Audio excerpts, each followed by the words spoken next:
चलो students, good evening to all of you. Sound आ रही है आप सभी तक? साउंड आ रहा है ठीक ठाक? एक बार आप देख लो, साउंड ठीक आ रहा है बाबू? साउंड आ रहा है सभी के तक? साउंड नहीं आ रहा तो मैं साउंड क्वालिटी थोड़ा ठीक कर देता हूँ, ठीक है? एक मिनट रुक जाओ, माइक लगा, साउंड क्वालिटी ठीक कर दे रहा हूँ। गुड इवनिंग सभी को, गुड इवनिंग।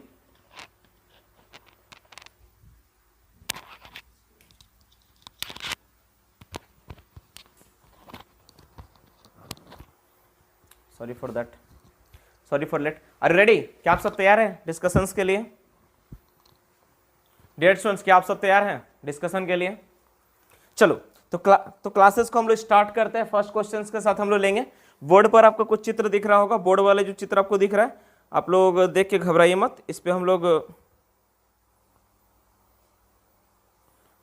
लोग डिस्कशन करेंगे। देख के घबराइए मत, इस पे हम लोग, चलिए यहाँ पे तो ठीक हो रहा है।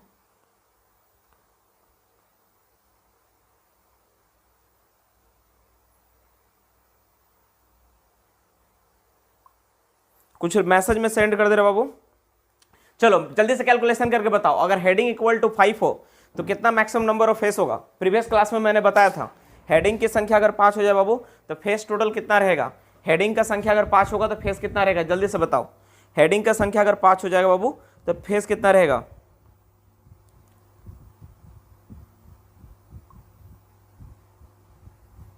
हेडिंग की संख्या अगर 5 हो जाए तो फेस कितना रहेगा? जल्दी से बताओ। एक दो लोगों को जुड़ना होगा, इसलिए थोड़ा सा मैं मैसेज कर देता हूँ ताकि लोग जुड़ पाए।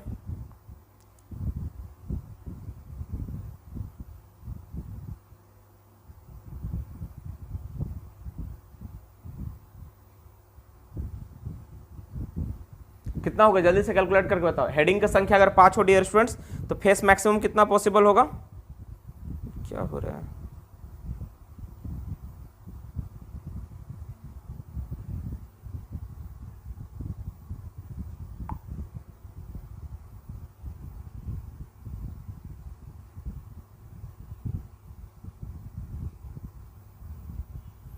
हेडिंग की संख्या अगर 5 हो जाए तो फेस कितना पॉसिबल होगा? हेडिंग का संख्या 5 होगा तो मैक्सिमम फेस कितना पॉसिबल होगा? तो फॉर्मूला मैंने क्या बताया था प्रीवियस क्लास में, कैलकुलेट करने मैंने सिखाया था। That formula is 3h - 2। h का 3 गुना -2 करेंगे। अगर आपको नहीं पता है तो आप सबसे ये रिक्वेस्ट है बाबू कि आप एक बार कम से कम क्या करना, मेरा जो पुराना वाला वीडियो उसमें देख लेना, वहां सबको समझ में आ जाए कि हेडिंग अगर 5 हो तो फेस का संख्या कितना पॉसिबल होगा। ठीक है, चलो नेक्स्ट क्वेश्चन पे बात करते हैं। ये कौन मैसेज कर रहा नहीं हो पा रहा है? किसका नहीं हो पा रहा है यार? ये तो हो रहा है।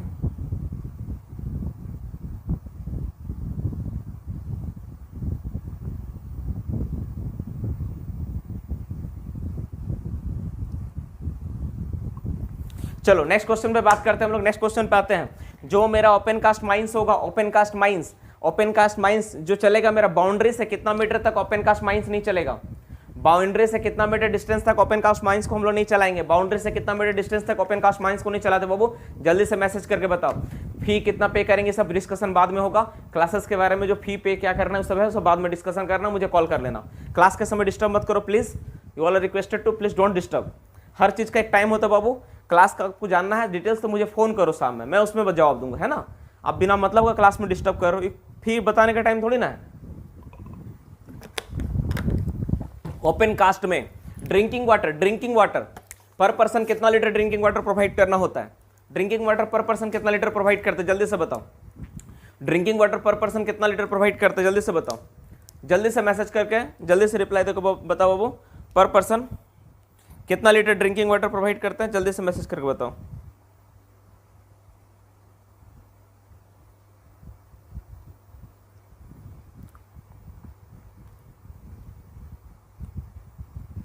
जल्दी से पर पर्सन कितना लीटर करते हैं?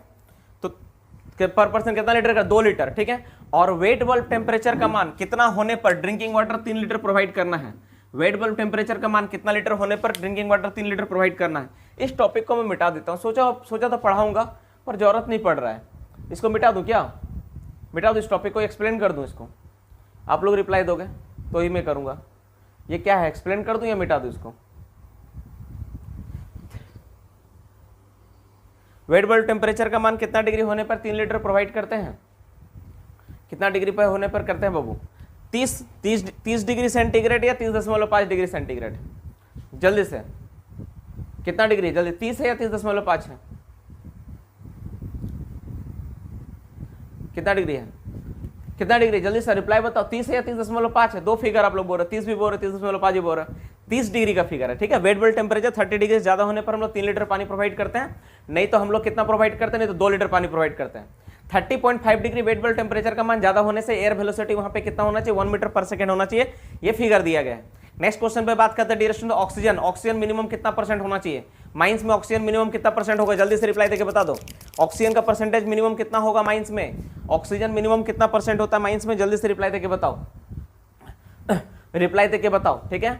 इसको मैं मिटा देता हूं, ये टॉपिक बाद में आएगा, डिटेल्स में कभी पढ़ाऊंगा इस पर, और ये टॉपिक का मतलब नहीं, इसको मैं मिटा देता हूं। चलो, जिसको समझना होगा ठीक समझ गया कि टॉपिक क्या था, ठीक है। मुझे डायग्राम बनाना पड़ रहा बार बार, हो नहीं पा रहा वैसे, ठीक है। चलो, रिलेटिव ह्यूमिडिटी जो मापते हैं, रिलेटिव ह्यूमिडिटी जिस इंस्ट्रूमेंट से मापते हैं उसको हाइग्रोमीटर बोलते हैं, हाइग्रोमीटर, व्रिलिंग हाइग्रोमीटर, व्रिलिंग हाइग्रोमीटर, उसका स्पीड आरपीएम कितना होता है, आरपीएम कितना होगा उसका, आरपीएम, व्रिलिंग हाइग्रोमीटर का आरपीएम, रोटेशन पर मिनट कितना होता है, ऑक्सीजन 19% से कम नहीं होना चाहिए, व्रिलिंग हाइग्रोमीटर कितना होता है, उसका आरपीएम कितना होता है, जल्दी से रिप्लाई देके बता दो।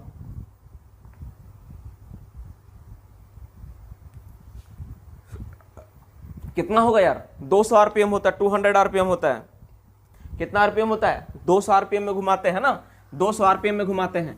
नेक्स्ट क्वेश्चन पे बात करेंगे हम लोग, जब मेरा अंडरग्राउंड माइनिंग मेथड काम करते हैं, ठीक है, अंडरग्राउंड माइनिंग मेथड में काम कर रहे हैं, ठीक है, तो जो मेरा board and pillar mining method में जो डायगोनल लाइन ऑफ एक्सट्रक्शन बोलते हैं, डायगोनल लाइन ऑफ एक्सट्रक्शन, उसका एंगल कितना डिग्री होता है, diagonal line of extraction, board and pillar mining method में डायगोनल लाइन ऑफ एक्सट्रक्शन का एंगल कितना डिग्री होता है, रिप्लाई देके बताओ, डायगोनल लाइन ऑफ एक्सट्रक्शन का एंगल कितना डिग्री होता है board and pillar mining method में, जल्दी से रिप्लाई देके बताओ।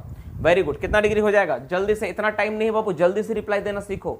45 डिग्री होता है, कितना डिग्री होता है, 45 डिग्री पे हम लोग डायगोनल लाइन ऑफ एक्सट्रक्शन को रखते हैं, 45 डिग्री पे डायगोनल लाइन होता है, ठीक है। नेक्स्ट क्वेश्चन पे बात करेंगे, next question, long wall machinery, long wall machinery जो कोयला कट के गिरती है, लॉन्ग वॉल में जो कोयला कट के गिरता है, जिस पे कोयला कट के गिरता है उसको क्या बोलते हैं, लॉन्ग वॉल में जिस पर कोयला कट के गिरता है उसको क्या बोलते हैं, लॉन्ग वॉल फेस में जो कोयला कट के जब गिरता है, जिसपे कोयला गिरता है उसको क्या बोलते हैं, है ना, सामने एक चेन कन्वेयर लगाओ तो उसके चेन कन्वेयर का नाम क्या, उसको क्या बोलते हैं, वेरी गुड, उसको क्या बोलते हैं हम लोग, उस चेन कन्वेयर को क्या बोलते हैं, उसको बोलते हैं हम लोग AFC, क्या बोलते हैं बाबू, AFC बोलते हैं ना, क्या बोलते हैं हम लोग, AFC बोलते हैं। नेक्स्ट क्वेश्चन पे बात करते हैं, ओपन कास्ट माइंस में काम करना है हमको, ओपन कास्ट माइंस में, ठीक है, ओपन कास्ट माइंस में हम काम करने के लिए गए हैं। ओपन कास्ट माइंस में मेरा जो है मैनुअल टाइप से वर्किंग होता है, कोल फेस का मैक्सिमम हाइट कितना होगा, ओपन कास्ट माइंस में काम करना है, मैनुअल ओपन कास्ट वर्किंग में कोल फेस का मैक्सिमम हाइट कितना होगा, कोल बेंच का मैक्सिमम हाइट कितना होगा, ओपन कास्ट माइंस में कोल बेंच का मैक्सिमम हाइट कितना होगा, जल्दी से रिप्लाई देके बताइए। ओपन कास्ट माइंस में कोल बेंच का मैक्सिमम हाइट कितना होता है, जल्दी से रिप्लाई देके बताइए। वेरी गुड, कितना होगा बाबू, इसका जवाब क्या हो जाएगा, इसका जवाब 3 मीटर, कितना मीटर होता है, मैं इतना टाइम नहीं दूंगा, मैं रिप्लाई देखूंगा 2-3 बच्चा किया है, मैं जवाब भेज दूंगा, है ना, इतना समय नहीं है, इतना एग्जाम में नहीं मिलता है, तो फिर भी बहुत फास्ट है, बहुत जल्दी, माफ करना बहुत स्लो है, इससे फास्ट होता है क्लास में डिस्कशन, है ना, 10 सेकंड फॉर 1 क्वेश्चन। चलो नेक्स्ट क्वेश्चन पे बात करता हूं मैं, नेक्स्ट क्वेश्चन पे बात करता हूं, ओपन कास्ट माइंस में, ठीक है, ओपन कास्ट माइंस में होल रोड के ऊपर जो डंपर चलेगा, होल रोड के ऊपर डंपर जो चलेगा उसका मैक्सिमम स्पीड कितना होता है, होल रोड के ऊपर जो डंपर चलाएंगे उसका मैक्सिमम स्पीड कितना होता है, जल्दी से रिप्लाई देके बता दो, ठीक है बाबू, जल्दी से रिप्लाई देके बताओ, होल रोड के ऊपर जो डंपर चलाते हैं हम लोग उसका मैक्सिमम स्पीड कितना होता है, होल रोड के ऊपर डंपर जो चलता है उसका मैक्सिमम स्पीड कितना होता है, जल्दी से रिप्लाई देके बताओ। होल रोड के ऊपर जो डंपर चलाता है उसका मैक्सिमम स्पीड कितना होता है, क्या होगा इसका जवाब, जल्दी से इसका रिप्लाई देके बताओ। होल रोड के ऊपर जो डंपर चलाएंगे उसका मैक्सिमम स्पीड कितना होता है, कौन बच्चा गलत लिख रहा है यहाँ पे बिना मतलब का, क्या होगा इसका जवाब, 30 किलोमीटर पर आवर, कितना होता है, 30 किलोमीटर पर आवर होता है, जो डंपर का स्पीड कितना होगा, 30 kilometre per hour. Next question पे आते बाबू, ये जो डंपर के स्पीड है, ओबी बेंच ओवरबर्डन डंप बेंच, ओबी बेंच के ऊपर डंपर के स्पीड कितना होता है, ओबी बेंच के ऊपर डंपर का स्पीड कितना होता है, वेरी गुड, ओबी बेंच के ऊपर डंपर का स्पीड कितना होता है, वाह रे वाह पहलवान वाह, 30 किलोमीटर, सभी में 30 किलोमीटर। ओबी बेंच के ऊपर जो डंपर का स्पीड होगा 15 kilometre per hour, 15 kilometre per hour होता है, ठीक है। कोई होल रोड में कोई गाड़ी, ठीक है ना, डंपर से होल रोड के ऊपर अगर कोई गाड़ी चल रहा है, ठीक है, होल रोड के ऊपर अगर कोई गाड़ी चल रहा है बाबू, वो होल रोड से गिर ना जाए, ठीक है, होल रोड से गिर ना जाए, तो बगल में हम लोग क्या करते हैं, एक एक दीवार बना देते हैं, ठीक है। गिरने से बचने के लिए हम लोग क्या करते हैं, होल रोड के बगल में दीवार बनाते हैं। उस दीवार को क्या बोलते हैं, होल रोड में गिरने से, गाड़ी को गिरने से बचाने के लिए हम लोग क्या करते हैं, बगल में एक दीवार बनाते हैं। उस दीवार को क्या बोलते हैं, उसको क्या बोला जाता है? वेरी गुड दीपक वर्मा, क्या बोलते हैं उसको हम लोग? पैरापेट वॉल बोलते हैं, पैरापेट वॉल या एम्बैंकमेंट बोलते हैं ना, पैरापेट वॉल बोलते हैं या क्या बोलते हैं हम लोग, या फिर एम्बैंकमेंट बोलते हैं, एम्बैंकमेंट बोलते हैं, ठीक है, एम्बैंकमेंट। तो जो वो एम्बैंकमेंट होता है, इसका एम्बैंकमेंट जो होता है ना, तो एम्बैंकमेंट कैसा होता है, ऐसा दिखता है, ठीक है। एम्बैंकमेंट का टॉप का चौड़ाई कितना होगा, एम्बैंकमेंट में टॉप का चौड़ाई कितना होता है, वो पैरापेट वॉल या एम्बैंकमेंट का टॉप का चौड़ाई, टॉप का विड्थ कितना होता है, टॉप का चौड़ाई कितना होता है डियर स्टूडेंट्स, बताना आपको टॉप का चौड़ाई कितना होगा। एम्बैंकमेंट या पैरापेट वॉल जिसको बोल रहे हैं आप, उसका टॉप का चौड़ाई कितना होता है? वेरी गुड, क्या हो जाएगा इसका जवाब? 1 मीटर होता है। चौड़ाई कितना होता है टॉप का? 1 मीटर। बॉटम का चौड़ाई कितना होता है बाबू? बॉटम का चौड़ाई, एम्बैंकमेंट का बॉटम का चौड़ाई कितना होता है? जल्दी से रिप्लाई देके बताओ, बॉटम का चौड़ाई कितना होता है? उतना समय नहीं है, फास्ट रिप्लाई करो। क्या कर रहा तुम लोग? हाँ, एग्जाम का तैयारी कर रहे हैं या फिर लूडो गोटी खेल रहे हैं यहाँ पे? जल्दी जल्दी रिप्लाई दो, कितना होगा इसका चौड़ाई? धीरे धीरे जवाब दे रहा है यार, जल्दी रिप्लाई दो। कितना होगा बॉटम का चौड़ाई? कितना होगा? 2.5 मीटर। कितना होगा? 2.5 मीटर। और एक बात सुन लो बाबू, सब कोई अगर नहीं कर रहा तो करो, एक कॉपी का पन्ना में ना लिखो कि तुम्हारा K2 सही हो रहा है। मैं जो सवाल पूछ रहा हूं ना, सारा सवाल CI स्टैंडर्ड का है, CIL का स्टैंडर्ड का है, मैं बोल दे रहा हूं। इसलिए कॉपी में लिखो कि टोटल 30 सवाल या 20 सवाल जो हुआ उसमें तुम्हारा कितना सही हुआ, और एक बार कमेंट करके बताना कि सर मेरा इतना सही हुआ था। ये जरूरी है बाबू, नहीं करोगे नहीं होगा जवाब ऐसे, अभी से प्रैक्टिस करना पड़ेगा, ठीक है। एम्बैंकमेंट का हाइट, एम्बैंकमेंट का हाइट कितना होता है? कॉपी में लिखो ऐसे 1 2 3 4 5 6 7 8 नंबर लिखो, 9 नंबर लिखो। अब जिसका सही हो रहा है उसमें सही टिक कर दो, गलत हो रहा है उसको गलत कर दो। मान लो 6 नंबर सवाल 7, ये गलत, सही होगी, सही होगी, सही होगी, सही हो गया। 1 नंबर गलत तो गलत मार दो, ये सही हुआ, सही हुआ। अब लास्ट में गिन लेना, ये केटो गलत हुआ था, माइनस करके लिख देना कि हाँ सर इतना मेरा सही, इतना गलत हुआ था। ये करो, नहीं तो नहीं होगा, है कि नहीं? ये नहीं होगा। आप लिखो कहीं पे, इसको पेन पेपर लेके बैठो, है ना। मजाक में मत लो, जीवन मजाक बन जाएगा। अभी तक मजाक में लियो, मजाक में जीवन चला गया, है ना। सीखेगा नहीं पात तुम इससे, कभी सीखेगा नहीं, है ना। चलो नेक्स्ट क्वेश्चन पे बात करते हैं हम लोग। नेक्स्ट क्वेश्चन पे आते हैं। इसका हाइट क्या होता है? लार्जेस्ट टायर डाया जो होता है ना, उसके हाइट के बराबर होता है। लार्जेस्ट टायर डाया जो होता है उसके हाइट के बराबर होता है। जो मेरा होल रोड होगा, होल रोड, जो होल रोड मेरा होता है, होल रोड में ना कितना लाइट होना चाहिए, होल रोड के ऊपर कितना लाइट होना चाहिए। जो मेरा होल रोड होगा ना, उस पर लाइट का अरेंजमेंट कितना होना चाहिए, जल्दी से बताओ। होल रोड के ऊपर जो लाइट होगा वो कितना लाइट होना चाहिए होल रोड के ऊपर? होल रोड पर लाइट कितना होना चाहिए, कितना लाइट का अरेंजमेंट करना है होल रोड के ऊपर? जल्दी से रिप्लाई करके बताओ, होल रोड में लाइट का अरेंजमेंट कितना होगा? जो बच्चा का आंसर नहीं पता है उससे रिक्वेस्ट है, वो जो टाइप कर रहे हैं ना, मैं जब आंसर बता रहा हूं उसको लिख लिया करो, है ना बाबू, लिख लिया करो। आप वीडियो को कभी भी देखो, अभी देखो, बाद में देखो, जब कभी भी देखो, एक बात आप ध्यान में रखना बाबू, एक चीज को आप नोटिस करना, आप जरूर नंबर देके आप चेक करना कि आपका कितना सही हो रहा है, नहीं तो फिर सारा मेहनत बेकार, ठीक है, सारा मेहनत बेकार। आप देखना 1 2 3 4 5 6 7 8 इस तरह को करना है, इस तरह से करना है, ठीक है। सॉरी ये मुझे पहले बताना था, लेकिन मैं अभी बता रहा हूँ, अभी भी देर नहीं, अभी बहुत सारा सवाल का डिस्कशन होगा, तो तुम अभी से भी स्टार्ट करो। कॉपी में ना नंबर लिख लो, 1 2 3 4 5 6 7 8 नंबर लिख लो, और देखो तुम्हारा कितना सही हो रहा है, कोई दिक्कत नहीं है, ठीक है। तो होल रोड में लाइट कितना होना चाहिए? तो 10 लक्स हॉरिजेंटल लाइट होना चाहिए। 10 लक्स हॉरिजेंटल लाइट हम लोग प्रोवाइड करता है, इससे इतना से कम नहीं होना चाहिए। नेक्स्ट क्वेश्चन पे हम लोग बात करेंगे। नेक्स्ट क्वेश्चन पे हम लोग आते हैं, जब वो होल रोड होता है ना, जब हम लोग होल रोड का बात करते हैं, तो वो जब वन वे होगा, वन वे के केस में होल रोड का मैक्सिमम चौड़ाई कितना होगा? वन वे के केस में होल रोड का विड्थ चौड़ाई कितना होता है? वन वे के केस में बहुत सारे बच्चे कॉपी लाने चले गए, चलो होल रोड का चौड़ाई कितना होता है? वन वे के केस में होल रोड का चौड़ाई कितना होगा? जल्दी से रिप्लाई देके बताओ, वन वे में होल रोड का चौड़ाई कितना होता है?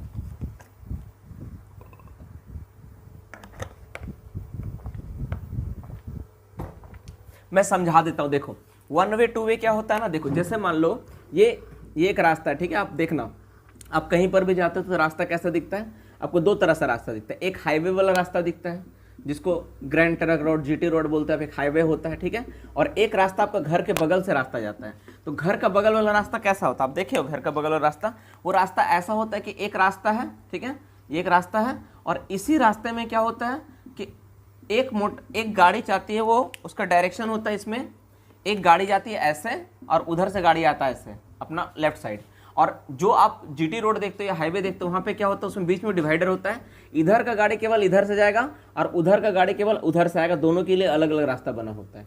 तो ये जो सिस्टम आप देख रहे हो ना, जिसमें दोनों अलग अलग तरफ से जाते हैं, ये एक ही डायरेक्शन में जा रहा है ना, वन वे में चल रहा है, इसीलिए इसको हम लोग बोलते हैं वन वे। क्या बोलते हैं इसको हम लोग? One way. क्या बोलते हैं? One way. और इसमें क्या, एक ही रास्ते में दो तरफ जा रहा है, इसीलिए इसको हम लोग क्या बोलते हैं? टू वे सिस्टम बोलते हैं। टू वे, दो तरफ जा रहे हैं इसलिए टू वे बोलते हैं, है ना। इसको वन वे, माफ करना ये वाला यहाँ होगा, सॉरी, ये यहाँ जा रहा है यहाँ पे, ठीक है। तो इसको हम लोग बोलेंगे वन वे, इसको बोलेंगे टू वे। तो टू वे में क्या होता है, एक ही रास्ता में दोनों साइड से जाता है, और इसमें क्या होता है ये। तो अब एक बात बताओ कि इसका चौड़ाई कितना होता है? इसका चौड़ाई होता है W + 5 मीटर। 5 मीटर क्यों? W + 5 मीटर क्यों? W मतलब width of the widest vehicle playing on that road. उस रोड पे सबसे चौड़ा जो मशीन चल रहा है ना, जो गाड़ी चल रहा है, उसका चौड़ाई, ठीक है, प्लस उसमें 5 मीटर जोड़ देंगे। और टू वे का मतलब, टू वे में कितना होगा फिर? टू वे में कितना होगा? टू वे में कितना होगा? टू वे में कितना होगा? That is 3W + 5 metre. मतलब इसमें क्या होगा, जो वाइडेस्ट मशीन है उसका 3 गुना प्लस 5 मीटर, ये देना पड़ेगा। इतना रास्ता का चौड़ा होना चाहिए। माफ करना, यहाँ मीटर ना ब्रैकेट के बाहर होगा, ठीक है। नियम मैथमेटिक्स का रूल बोलता है, जो मीटर लिखाएगा ब्रैकेट के बाहर लिखाएगा। तो width of the widest machine का 3 गुना प्लस 5 मीटर, ये हम लोग चौड़ाई देंगे। इतना चौड़ाई का रास्ता होना चाहिए, ठीक है। अब इसके अलावा डियर स्टूडेंट्स, एक और रास्ता होता है जो कि कर्व होता है। कर्व, अगर मेरा कर्व है तो वहां पे क्या करना होता है? अगर वन वे के सिस्टम में अगर कहीं पे कर्व आ गया ना, तो हमको वहां पे क्या रखना पड़ता है? दैट इज, कोई बता सकता है मुझे कि वन वे, सॉरी माफ करना, टू वे में अगर कर्व आ जाएगा तो वहां पे बोलता है कि दो अलग अलग रास्ता आपको प्रोवाइड करना पड़ेगा। जैसे कैसा होगा वाला मैं डायग्राम बता देता हूँ बाबू, देखो ध्यान से देखो, डायग्राम में समझा देता हूँ। मान लो बाबू कि यहाँ से एक रास्ता आया, ठीक है, वन वे ऐसे करके आ रहा था, लेकिन अचानक रास्ता ऐसा मुड़ गया। तो नियम बोलता है ना कि अगर रास्ता ऐसा मुड़ गया ना, तो बीच में आपको डिवाइडर देके अलग करना होगा। बीच में तुम कर्व में ना डिवाइडर दे दो, ताकि दोनों तरफ से गाड़ी अलग अलग डायरेक्शन में जाए, कर्व के पास, ठीक है, कर्व के पास दोनों तरफ से गाड़ी अलग अलग जाए। यानी दो रास्ता तुमको बनाना पड़ेगा यहाँ पे कर्व में। ऐसे ऐसे तुम बनाए हो टू वे, रास्ता तुम्हारा टू वे था, लेकिन कर्व होने की वजह से जहां पे कर्व है, जहां पे रास्ता मेरा मुड़ा हुआ है, वहां पे डिवाइडर देके दो रास्ता बना देना होगा। कितना रास्ता बनाना होगा? दो रास्ता। और ये स्ट्रॉन्ग, वेरी गुड, ये स्ट्रॉन्ग डिवाइडर होगा, बहुत स्ट्रॉन्ग डिवाइडर होगा। तो जब तुम स्ट्रॉन्ग डिवाइडर बनाओगे ना, तो ये जो रास्ता तुम यहाँ पे दो ठो बनाए अलग अलग, इसका चौड़ाई कितना होगा? इसका चौड़ाई का मैं बात कर रहा हूं, इसका एक पीस का चौड़ाई कितना होगा? इसका चौड़ाई कितना होगा? That is 2W + 3 metre. इसका दिया 2W + 3 मीटर, इतना होना चाहिए। तो रास्ता तीन तरह का होता है, one way, two way and curve, है ना। हम लोग हमेशा कंफ्यूज रहते हो, कुछ भी बोल देता है कुछ भी। तो ये सब ध्यान से सुनो। इसका क्या होगा? 2W + 3 मीटर, उसका 3W + 5 मीटर, इसका W + 5 मीटर। अच्छे से क्लास करोगे तो ही आपका रिजल्ट एक बार में होगा बाबू, ये तो जिंदगी भर माथा पीटते रहेगा, है ना, कि अच्छा सीखने के चक्कर में होगा नहीं कभी वो, ठीक है। चलो नेक्स्ट क्वेश्चन पे अब हम लोग बात करते हैं, नेक्स्ट सवाल पे आते हैं। डायग्राम, पिक्चर क्वालिटी ठीक है ना यार, कि कुछ कमी लग रहा है?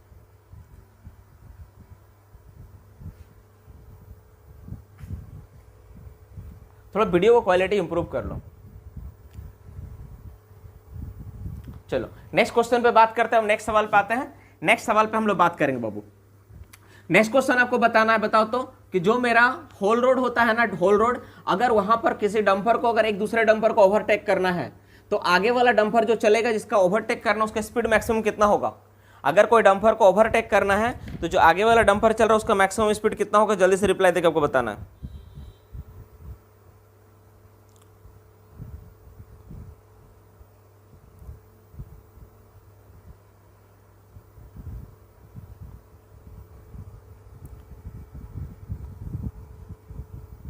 क्या हो जाएगा इसका जवाब? उसका स्पीड कितना होगा maximum? That is 10 kilometre per hour. Maximum कितना होगा? वो 10 किलोमीटर पर आवर होगा। 10 किलोमीटर पर आवर होना चाहिए, तब जाके उसको ओवरटेक करेंगे, नहीं तो नहीं करेंगे। बहुत सारा होल रोड कर रहा हूं, मजा नहीं आ रहा। कुछ अंडरग्राउंड, कुछ मिक्स क्वेश्चन पूछते हैं। अब डियर स्टूडेंट्स, आप बताओ कि अगर दो कोल सिम है, ठीक है, दो कोल सिम को आपस में कनेक्ट करना है, ठीक है, दो कोल सिम को आपस में कनेक्ट करेंगे और एक शाफ्ट के जरिए, लेकिन उस शाफ्ट सरफेस तक एक्सटेंड नहीं होगा, इसको हम लोग क्या बोलेंगे? दो कोल सिम को आपस में कनेक्ट करना है और एक चाणक से कनेक्ट करना हम चाह रहे हैं, लेकिन इसका जो एक्सटेंशन है, इस चाणक का सरफेस तक इसका एक्सटेंड नहीं किया हुआ है, तो इस चाणक को हम लोग क्या बोलेंगे? जल्दी से नाम देके बताओ, इस चाणक को नाम क्या होगा? वेरी गुड, नाम बताओ, इसको क्या बोलते हैं? वेरी गुड, इस चाणक को क्या बोलते हैं? स्काई, यूजी क्या बोलते हैं? वेरी गुड, इसको क्या बोलते हैं? स्टेपल पिट। इसका नाम क्या है? स्टेपल पिट बोलते हैं, ठीक है। नेक्स्ट क्वेश्चन पे बात करते हैं, ठीक है। Next question, very good, staple pit बोलते हैं। अब एक बात बताओ बाबू, जो इंडिया में जो कोल सीम का फॉर्मेशन हुआ है, ठीक है, तो सबसे पहले बना था मेरा कुछ बना था, तो बिटुमिनस से पहले क्या बना था? बिटुमिनस कोल बनने से पहले कोयला किस अवस्था में था? बिटुमिनस कोल बनने से पहले कोयला किस अवस्था में था, उस अवस्था का नाम क्या है? बिटुमिनस बनने से पहले कोयला कौन सा अवस्था में था, उस अवस्था का नाम क्या है? अरे सवाल तो सुनो, बिटुमिनस बनने से पहले कोयला किस अवस्था में था, उस अवस्था का नाम बताना आपको कि हाँ बिटुमिनस बनने से पहले कोयला इस अवस्था में था, उसके बाद फिर बिटुमिनस का फॉर्मेशन हुआ है। क्या अवस्था में था? लिग्नाइट की अवस्था में था, उसको हम लोग क्या बोलते हैं? लिग्नाइट, है ना, लिग्नाइट की अवस्था में था। उसके बाद बिटुमिनस फिर जाके क्या बना था? एंथ्रासाइड बना था। ठीक है, नेक्स्ट क्वेश्चन पे बात करते हैं डियर स्टूडेंट्स, इंडिया में मोस्ट ऑफ द कोल का फॉर्मेशन किस थ्योरी के कारण हुआ? Drift theory. तो सिखाने वाली बात है, ड्रिफ्ट थ्योरी में जो कोयला का फॉर्मेशन हुआ है, तो हम लोग जानते हैं ऊपर से क्या मिला था इसको? प्रेशर, और नीचे से क्या मिला था इसको? हीट। ठीक है, हीट और प्रेशर। इसके अलावा एक जो जिसकी वजह से जो कार्बन कोयला में जमा हो रहा है ना, उस कार्बन को कोयला में जमा होने की क्रिया को क्या बोलते हैं? ध्यान से सुनो, जो कार्बन कोयला में जमा हो रहा है उसको रासायनिक नाम के रूप में क्या नामकरण बोलते हैं? उसको क्या बोलते हैं हम लोग? कोयला का फॉर्मेशंस में जो कार्बन जमा होते जा रहा है, बाकी जो चीजें बाहर निकलती जा रही है ना, उसका रासायनिक रूप में क्या बोलते हैं? वेरी गुड, कुछ बच्चा लोग रिप्लाई दिया, उसको क्या बोलते हैं हम लोग? That is called carbonisation. उसको क्या बोलते हैं हम लोग? कार्बनाइजेशन, यानी कार्बनीकरण, है ना, कार्बनीकरण बोलते हैं हम लोग, कार्बनीकरण बोलते हैं।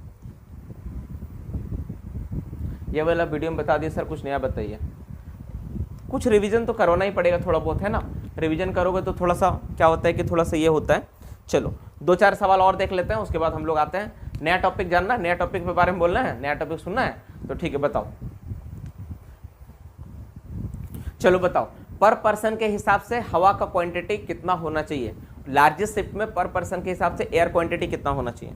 लार्जेस्ट शिफ्ट में पर पर्सन के हिसाब से एयर क्वांटिटी कितना होना चाहिए? डेली मेरा क्लास होता है यार, लाइव पढ़ाता हूँ, 2 दिन छुट्टी रहता है इसलिए 1 आध दिन बीच में आ जाता हूँ, है ना। अब बाकी दिन क्लास चलता है, लाइव सेशंस चलती है, वहाँ पढ़ाना होता है।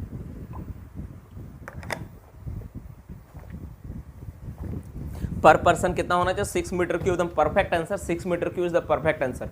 नेक्स्ट क्वेश्चन पे बात करते हैं, डेली प्रोडक्शन रेट के हिसाब से कोयला कितना होना, डेली प्रोडक्शन के रेट के हिसाब से, डेली प्रोडक्शन रेट के हिसाब से और कितना हवा होना चाहिए? माइंस में कितना हवा होना चाहिए?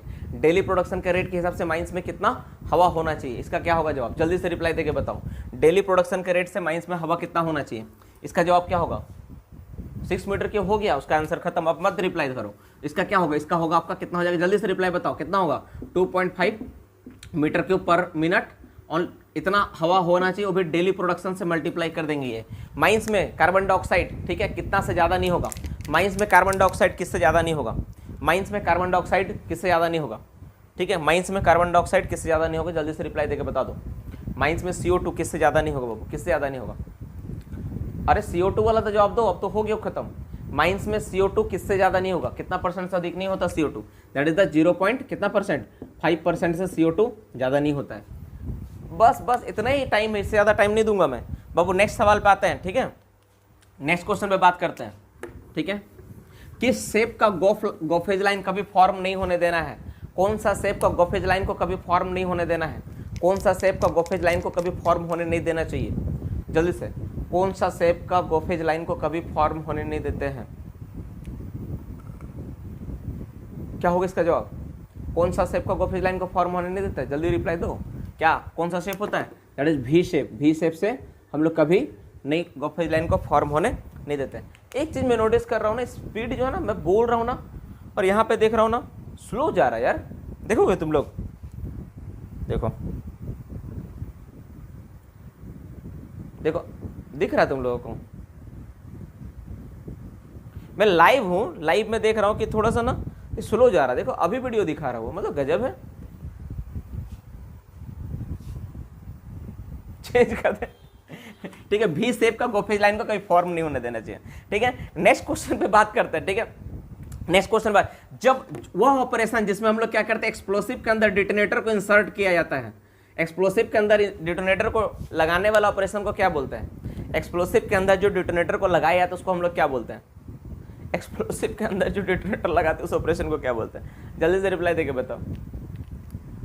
एक्सप्लोसिव के अंदर जो डिटोनेटर लगाते हैं ना, उस ऑपरेशन को क्या बोलते हैं? वेरी गुड, क्या बोलते हैं उसको? क्या बोलते हैं हम लोग?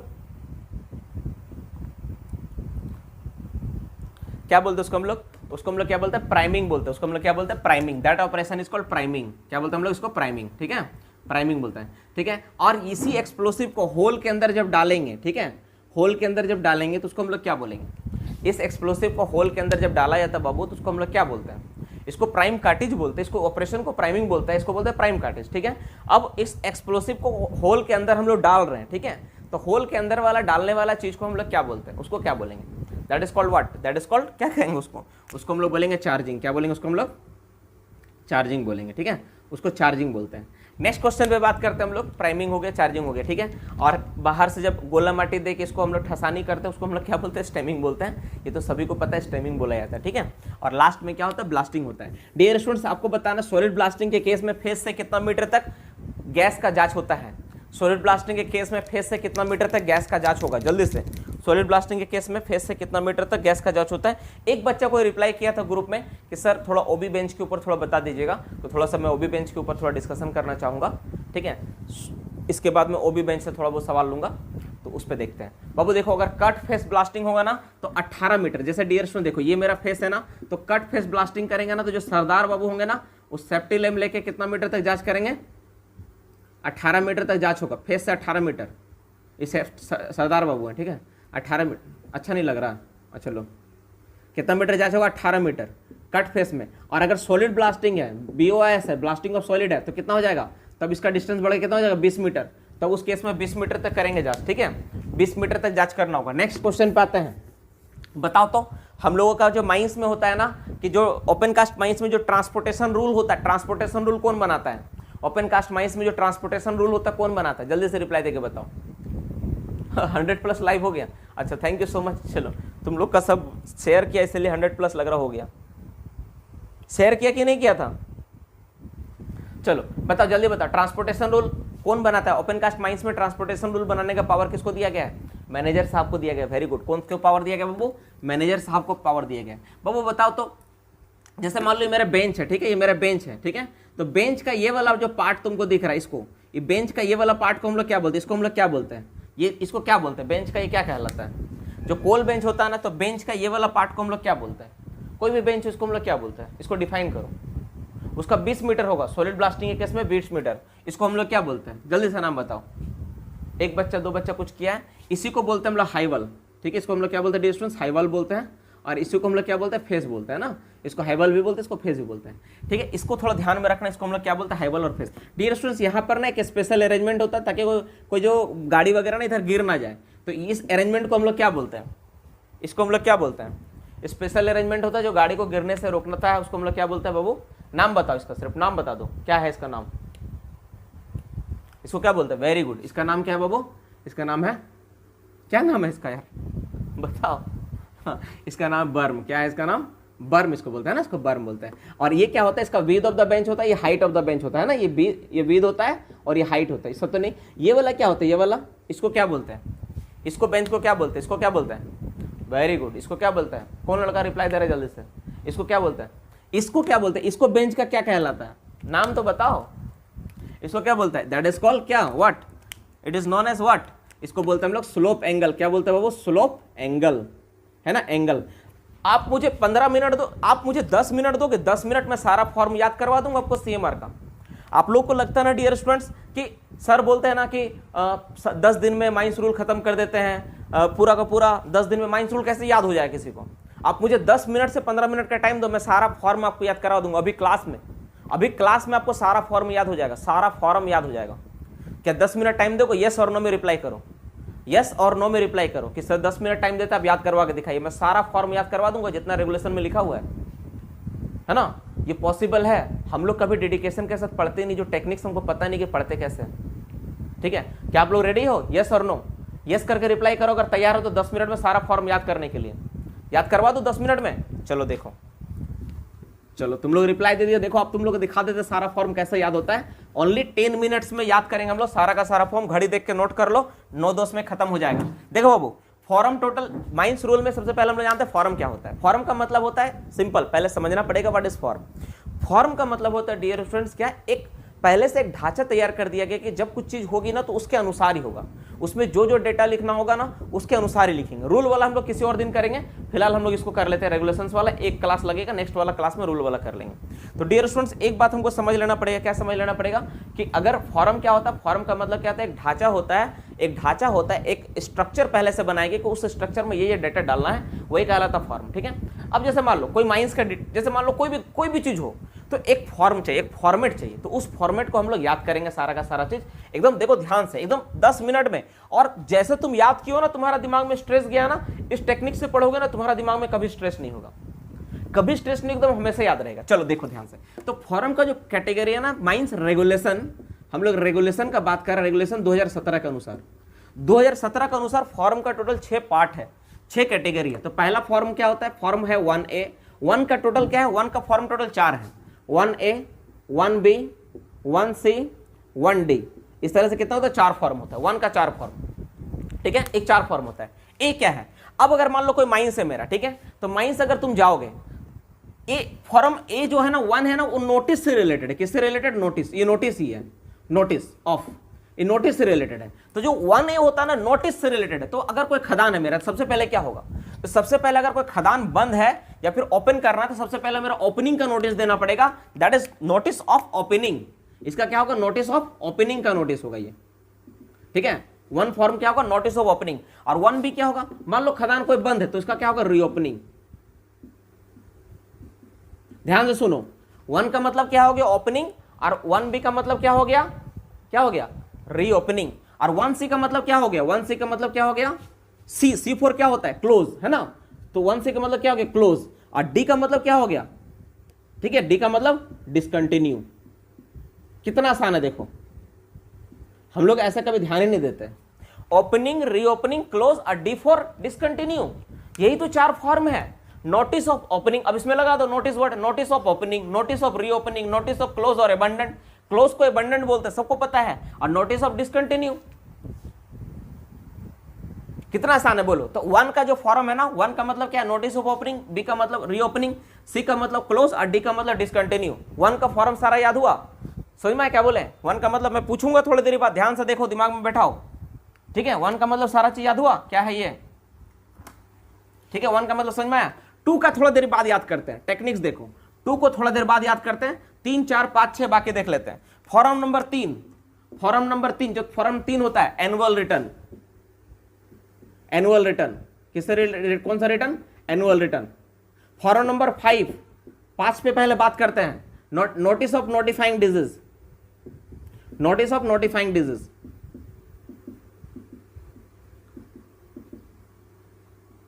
ठीक है, 6 का बात करते हैं, contravention during inspection, during inspection.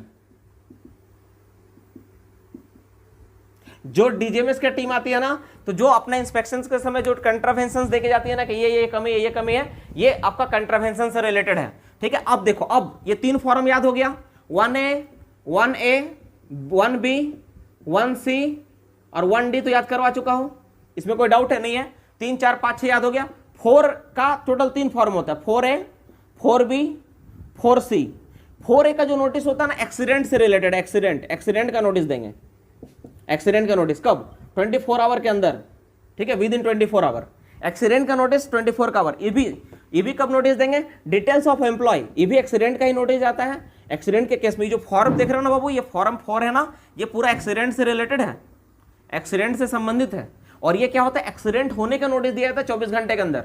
और अगर जो, अब मान लो तुम 24 घंटे के अंदर तुम बताया कि ये आदमी का एक्सीडेंट हो गया, ठीक है, तुम बता दिया, लेकिन उसका जो डिटेल्स होता है, details of the employ, accident जिसका हुआ उसका डिटेल्स उस 7 दिन के अंदर भेजना होता है, उसका डिटेल्स। क्योंकि तुम तुरंत नहीं बता पाओगे ना कि उस वर्कर का कैटेगरी क्या था, वो कहां काम करता था, उससे पहले डेजिग्नेशन क्या था, अभी डेजिग्नेशन क्या है, उसका बीटीसी कब हुआ, उसका पीएमई क्या हुआ, सारा डिटेल्स भेजना पड़ता है। साथ पे आते हैं, ठीक है। डिटेल्स ऑफ क्या है, डिटेल्स ऑफ क्या होगा, डिटेल्स ऑफ एम्प्लॉय। ठीक है, एम्प्लॉय का डिटेल्स देना पड़ेगा, जो एम्प्लॉय जिसका, जो आदमी का एक्सीडेंट हुआ ना, details of person, that is person जिसका क्या होगा, वो पर्सन क्या होगा जिसका एक्सीडेंट हुआ है। ठीक है, एक्सीडेंट हुआ है। उसके बाद क्या 4C क्या है, अगर जो व्यक्ति है, ठीक है, ये कितना 7 दिन में भेजा जाता है, 7 दिन, इसका कब है 7 डेज में टाइम मिलता है, ये याद रखना। और ये 15 दिन, अगर जो व्यक्ति अगर काम पर लौट आया है तो उसका 15 दिन में, काम में जॉब में लौटने के 15 दिन के अंदर उसको नोटिस देना होता है। वो आदमी अगर काम पे लौट आया ना बाबू, तो उसको 15 दिन के अंदर नोटिस देना पड़ता है कि आदमी जो फिट होकर लौट आया काम में लौटने के 15 दिन के अंदर। जैसे मान लो जिस आदमी का एक्सीडेंट हुआ तो हम लोग 24 घंटे के अंदर बता देंगे कि हाँ इसका एक्सीडेंट हुआ है, ठीक है, इसका एक्सीडेंट हुआ है। फिर 7 दिन के अंदर उसका डिटेल्स देना पड़ेगा कि उसका पीएमई कब हुआ, बीटीसी क्या हुआ, सारा डिटेल्स दे दिए। और 15 दिन के अंदर, 15 दिन जब वो आदमी लौट आएगा ना काम में, तो उसका 15 दिन के अंदर हमको भेजना पड़ेगा कि हाँ वो आदमी काम आया, उसका फिटनेस क्या है, नहीं उसका रिपोर्ट क्या, सारा रिपोर्ट बना के भेजना पड़ेगा। और 7 नंबर जो फॉर्म है, फॉर्म 7, यहां पे मुझे बोल देना चाहिए था, फॉर्म 7 में क्या है, manager charge report, manager charge report, charge report, ठीक है। मस्त जैसा याद करवाओ ना पहले से तुम दिमाग में बैठाओ, ये तुमको दिमाग में बैठेगा तभी होगा, आगे बढ़ेंगे, ठीक है। मैं बोला 10 मिनट में याद करवाने के बाद 10 मिनट में याद होता है कि नहीं, मैं देखता हूं। देखो ध्यान से देखो, फॉर्म 1A, ठीक है, ध्यान से 1A, 1A किससे related, 1A opening, 1B reopening, 1C close, 1D discontinue, ये 4 याद हो गया। अब बात करते हैं हम लोग 3 में एनुअल रिटर्न, ठीक है, 5 में नोटिफाइंग डिजीज, 6 में कंट्रावेंशन ड्यूरिंग इंस्पेक्शन और 7 में मैनेजर चार्ज रिपोर्ट। और 4 का तो 3 है, 24 घंटा वाला, 7 दिन वाला और 15 दिन वाला। 4 का तो 3 है ना, सिर्फ डेटा याद रखो ना। कौन बोला सारा कहानी याद रखने को, पहले डेटा याद रखो। डेटा में बोल रहा 24 घंटे के अंदर अगर कोई एक्सीडेंट होता है ना तो उसको जानकारी दो। CI RI DM, अगर इलेक्ट्रिकल से एक्सीडेंट हुआ है तो इलेक्ट्रिकल RIM को भी देना पड़ता है, तो उनको तुम रिपोर्ट दो तुरंत 24 घंटे के अंदर, तुम नोटिस दिए उसको। लेकिन जो आदमी का एक्सीडेंट हुआ उसको डिटेल्स भी तो भेजना पड़ेगा कि आदमी का क्या है नहीं है, तो वो डिटेल्स उसको 7 दिन में हम लोग भेजते हैं। एक्सीडेंट होने के 7 दिन के अंदर भेजा जाता है, विद इन 7 डेज, कि हाँ ये आदमी का VTC क्या था, PME कब किया था, ये कौन सा ड्यूटी में था, इसका हैबिट्स क्या है, सब चीज। और उसके बाद बाबू 4C में हम लोग, जब वो आदमी काम में ड्यूटी में लौट आता है ना, तो हम लोग क्या करते हैं, उसका डिटेल्स को 15 दिन में भेजते हैं। तो पहले ये सब चीज याद करो। और साथ में क्या है, मैनेजर चार्ज रिपोर्ट, मतलब मैनेजर जो भी चार्ज रिपोर्ट होता है उस फॉर्म 7 में भरता है। अब मैं एक बार पूछता हूं, फिर मैं फॉर्म 2 को याद दिलाऊंगा, फॉर्म 2 पे मैं बात करूंगा, ठीक है। फॉर्म 2 को मैं बाद में याद करूंगा, पहले इस पे हम लोग चर्चा कर लेते हैं। तो जल्दी से रिप्लाई दो, एनुअल रिटर्न कौन सा फॉर्म में होगा, इसको मैं मिटा देता हूं। एनुअल रिटर्न फॉर्म नंबर क्या होगा, एनुअल रिटर्न कौन सा फॉर्म में होगा, जल्दी से। एनुअल रिटर्न का फॉर्म क्या होगा, जल्दी से बताओ। एनुअल रिटर्न का फॉर्म क्या होगा, अरे यार कुछ सीखा कि नहीं। एनुअल रिटर्न का फॉर्म क्या होगा, वेरी गुड। एनुअल रिटर्न का फॉर्म क्या होगा, वेरी गुड, फॉर्म 3 होगा, ठीक है। कंट्रावेंशन ड्यूरिंग इंस्पेक्शन, इंस्पेक्शन के दौरान दिया गया कंट्रावेंशन, इंस्पेक्शन के दौरान दिया गया कंट्रावेंशन कौन सा फॉर्म में देते हैं, इंस्पेक्शन के दौरान दिया गया कंट्रावेंशन कौन सा फॉर्म में होगा, जल्दी से। इंस्पेक्शन के दौरान दिया गया कंट्रावेंशन, एनुअल रिपोर्ट 3 फॉर्म में होता है। कंट्रावेंशन के दौरान दिया गया, ठीक है, सॉरी, इंस्पेक्शन के दौरान दिया गया कंट्रावेंशन जो दिया जाता है किसका, CI RI जो देते हैं उसको हम लोग कौन सा फॉर्म में देता है, 6 नंबर में देते हैं। मैनेजर चार्ज रिपोर्ट, मैनेजर जो अपना चार्ज होगा उसका रिपोर्ट कौन सा फॉर्म में भरता है, जल्दी से। मैनेजर अपना चार्ज रिपोर्ट कौन सा फॉर्म में भरता है, जल्दी से बाबू। मैनेजर चार्ज रिपोर्ट कौन सा फॉर्म में होता है, ये कहां गया मेरा, मैनेजर चार्ज रिपोर्ट लिखा, कौन सा फॉर्म में होता है, मैनेजर का चार्ज रिपोर्ट फॉर्म 7 में होता है। नेक्स्ट, नोटिस, अगर किसी का एक्सीडेंट हो गया 7 दिन के अंदर नोटिस देना है तो कौन सा फॉर्म में देंगे, अगर किसी का एक्सीडेंट हो गया उसका 7 दिन के अंदर उसका बारे में जानकारी देंगे, डिटेल्स ऑफ पर्सन देंगे, कौन सा फॉर्म में देंगे। अगर किसी का बाबू किसी का क्या हो गया है, एक्सीडेंट हो गया उसका 7 दिन वाला, एक्सीडेंट में 7 दिन वाला कौन सा फॉर्म में जाएगा, एक्सीडेंट का 7 दिन वाला, very good. Mines closing, mines close, C4 close कौन सा फॉर्म, माइंस क्लोज 4 भी होगा, 7 डेज 4 भी होगा। माइंस क्लोज C4 क्लोज कौन सा फॉर्म होगा, माइंस क्लोज कौन सा फॉर्म में होगा, कौन सा फॉर्म में होगा यार, फॉर्म 1C होगा, वेरी गुड, ठीक है। रीओपनिंग करना है, माइंस को रीओपनिंग करना है, कौन सा फॉर्म में देंगे, माइंस का रीओपनिंग करना डियर स्टूडेंट्स, कौन सा फॉर्म में देंगे, माइंस का रीओपनिंग करना है तो फॉर्म नंबर क्या होगा, अरे रे रे रे रे रे,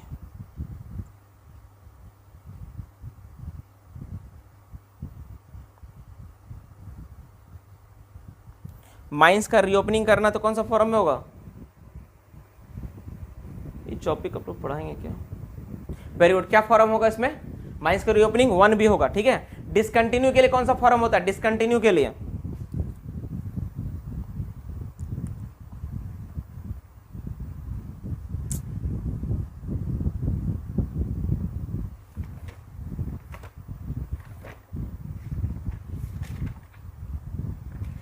डिसकंटिन्यू के लिए क्या होगा, 1D होगा, वेरी गुड। और सबसे लास्ट में आपका एक बचा एनुअल चार्ज रिपोर्ट, सॉरी माफ कर, नोटिफाइंग डिजीज। नोटिफाइंग डिजीज कौन सा फॉर्म में होगा, नोटिफाइंग डिजीज कौन सा फॉर्म में होगा, नोटिफाइंग डिजीज कौन सा फॉर्म में होगा,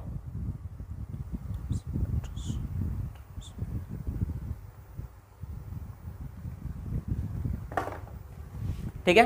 अब देखो, अब हम लोग लास्ट जो फॉर्म है ना 2 के बारे में याद करेंगे, फॉर्म नंबर 2, फॉर्म 2 के बारे में याद करेंगे, फॉर्म 2, ठीक है, फॉर्म 2, ठीक है। तो फॉर्म 2 में देखो बाबू, इसमें चेंज से रिलेटेड है, चेंज बदलाव से रिलेटेड है, जो जो चेंज होगा ना उसके बारे में चर्चा करते हैं। जैसे 2A, ठीक है, इसमें माइंस का नाम बदलना है, change of mines name, change करना है किसका, माइंस का नाम, किसका बदलना है, माइंस नेम। 2B किसको बदलना है, ओनर का नाम, ओनर का नाम चेंज होने पे owner name. C number 2C address, address किसका, ओनर हो सकता है, एजेंट हो सकता है, मैनेजर हो सकता है, इस तरह से कोई भी आदमी का एड्रेस चेंज हो रहा तो। 2D अपॉइंटमेंट देना है तो अपॉइंटमेंट, अपॉइंटमेंट से किसका, same own, agent manager surveyor engineer, agent manager surveyor engineer, इन लोगों का अपॉइंटमेंट से रिलेटेड। और 2E अगर अपॉइंटमेंट देगा तो उसको निकालना भी पड़ेगा, तो ये हो गया टर्मिनेशन, टर्मिनेशन बोलते हैं ना, टर्मिनेट कर देना, टर्मिनेशन से रिलेटेड। इसमें क्या होगा, इसका होगा आपका सेम टर्मिनेशन ऑफ किसका, एजेंट मैनेजर सर्वेयर इंजीनियर। देखो कितना आसान है, बोलो अगर तुम ठीक है, तो टर्मिनेशन से related agent manager surveyor engineer जो भी है, टर्मिनेशन का अगर बात करेगा तो आपका 2E में देखो, अगर तुम बदलना चाहते हो तो तुम क्या क्या बदलो, किसका नोटिस दोगे। एक ओवरमैन बदलेगा तुमको थोड़ी ना बताना यार, ओवरमैन नरकी से कोई फर्क नहीं पड़ता, सरदार से कोई फर्क नहीं पड़ता, लेकिन अगर माइंस का नाम बदलेगा तो तुमको बताना पड़ेगा कि हाँ मेरा माइंस का नाम बदल रहा है। ओनरशिप का नाम बदलेगा तो, जैसे मान लो अभी क्या है, मान लो कोई कंपनी है ACL या CCL का, ठीक है, उसमें ऑनर क्या है, ECL है। अभी क्या हुआ, तुरंत उसका ऑनर चेंज हो गया, प्राइवेटीकरण हो गया, कोई और ऑनर आ गया, तो नोटिस देके बताना पड़ेगा। कौन सा फॉर्म में, 2B में। तो ओनर का नाम 2B में, माइंस का नाम 2A में, और एड्रेस किस में, 2C में। और अगर अपॉइंटमेंट देना है किसी का तो किस में, 2D में, और टर्मिनेट करना है तो 2E में। बस यही तो है, खत्म हो गया फॉर्म सारा। जो तुम बोले ना सारा का सारा फॉर्म खत्म हो गया, टाइम देख लो एक बार, यही फॉर्म है, इससे ज्यादा कुछ है ही नहीं। ये जो तुम 5 देख रहे हो ना ये, और बाकी जो तुम याद किया, इससे ज्यादा रेगुलेशन में कोई फॉर्म है ही नहीं। 12 मिनट टाइम लगा, मैं 10 मिनट बोला, 12 मिनट लगा, स्वाभाविक है, ऑनलाइन माध्यम से कर रहा हूं ना, स्वाभाविक है लग जाएगा, ठीक है बाबू। देखो कोई भी चीज को ना टेक्निकली तुम करोगे ना तो आसानी से तुमको याद रह जाएगा, ठीक है। टेक्निकली पढ़ना चाहिए, हम लोग टेक्निकली पढ़ते नहीं, हम लोग केवल रटंत विद्या पे चलते हैं, आधा ज्यादा रट के जाता है, एग्जामिनेशन में सेम टू सेम मिलता नहीं, माथा पीटते हैं। देखो अब हम लोग फिर से एक बार चर्चा करेंगे सारा चीज के बारे में, याद हो गया जो याद कराना था। अब हम लोग क्या करेंगे, सारा चीज पे चर्चा करेंगे, ठीक है, सारा चीज के बारे में फिर चर्चा करेंगे। आप लोग से रिक्वेस्ट है, प्लीज क्लास उलास टाइम उइम के बारे में मत पूछो, प्लीज मत पूछो। अभी मैं पढ़ाने के लिए आया हूँ, मुझसे मत पूछो। अभी मैं क्लास का टाइमिंग के बारे में बात नहीं कर पाऊंगा, क्लासेस के बारे में टाइमिंग सुनना है, मैं चैप्टर खत्म करूंगा, ठीक है। जब मैं पढ़ा खत्म करूंगा उसके बाद मैं खुद से बात करूंगा कि क्लासेस क्या होती नहीं है। जिसको क्लास करना ध्यान से सुनना, उसमें बताएंगे। अभी सुनो, सिर्फ अभी पढ़ा रहे, सिर्फ सुनो। देखो तो हम लोग एक बार फिर से सारा फॉर्म को देखते हैं, ठीक है। 24 आवर का एक्सीडेंट का नोटिस कौन सा फॉर्म में देंगे, बोलो। एक्सीडेंट 24 आवर के अंदर देना नोटिस कौन सा फॉर्म में होगा। नोटिस जो एक्सीडेंट है ना उसका 24 आवर के अंदर देना, कौन सा फॉर्म में देंगे बताओ।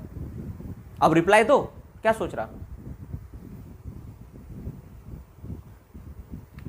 24 आवर के अंदर ना एक्सीडेंट का नोटिस देना है, कौन सा फॉर्म में देंगे। वेरी गुड, ठीक है। 24 आवर का जो अंदर जो एक्सीडेंट होगा ना नोटिस होगा, कौन सा फॉर्म में देंगे, मेरा 4A में होगा। क्या होगा वो, 4A। नेक्स्ट क्वेश्चन बात करते हैं एनुअल रिपोर्ट। एनुअल रिपोर्ट कौन सा फॉर्म में होगा, एनुअल रिपोर्ट। ये 2A कौन लिखा है, क्या है, नगेश्वर साव ने, क्या है, ननेश्वर साव, ननेश्वर मंडल।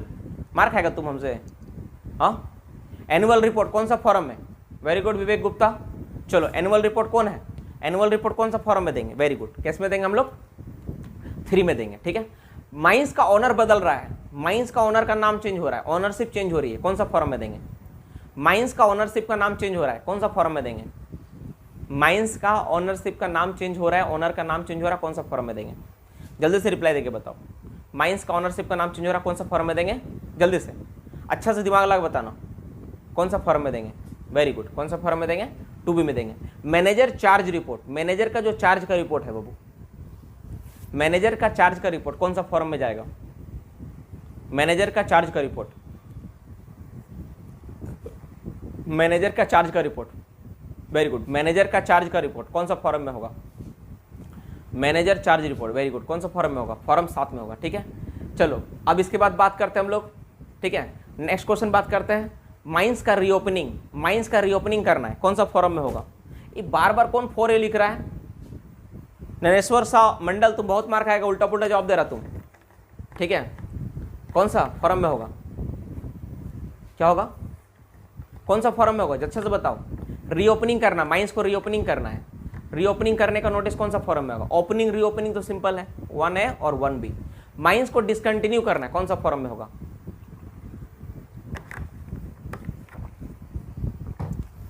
इंजीनियर को टर्मिनेट कर दिए, कौन सा फॉर्म में भेजेंगे? इंजीनियर को टर्मिनेट कर दिए हैं, फॉर्म नंबर क्या होगा? इंजीनियर को टर्मिनेट कर दिए। बाबू इसके बाद जो सेशंस लाओ ना, बहुत इंपॉर्टेंट है, ध्यान सुनना। ये देख लो, ये पूरा फॉर्म याद करवा दिया, ठीक है ना? इसके बाद मैं सेशंस लेके आऊंगा, सेशंस को सुनना, मजा आ जाएगा पूरा का पूरा। इंजीनियर को टर्मिनेट कर दिया, कौन सा फॉर्म में होगा? वेरी गुड, 2E होगा। इंजीनियर को टर्मिनेट करेंगे तो 2E में नोटिस देना पड़ेगा। ठीक है, एक व्यक्ति जिसका एक्सीडेंट हुआ है, उसका ड्यूटी ज्वाइन करने के 15 दिन के अंदर या 15 डेज हम लोग क्या करते हैं, उसका डिटेल्स लिख के भेज रहे हैं, कौन सा फॉर्म का इस्तेमाल करेंगे?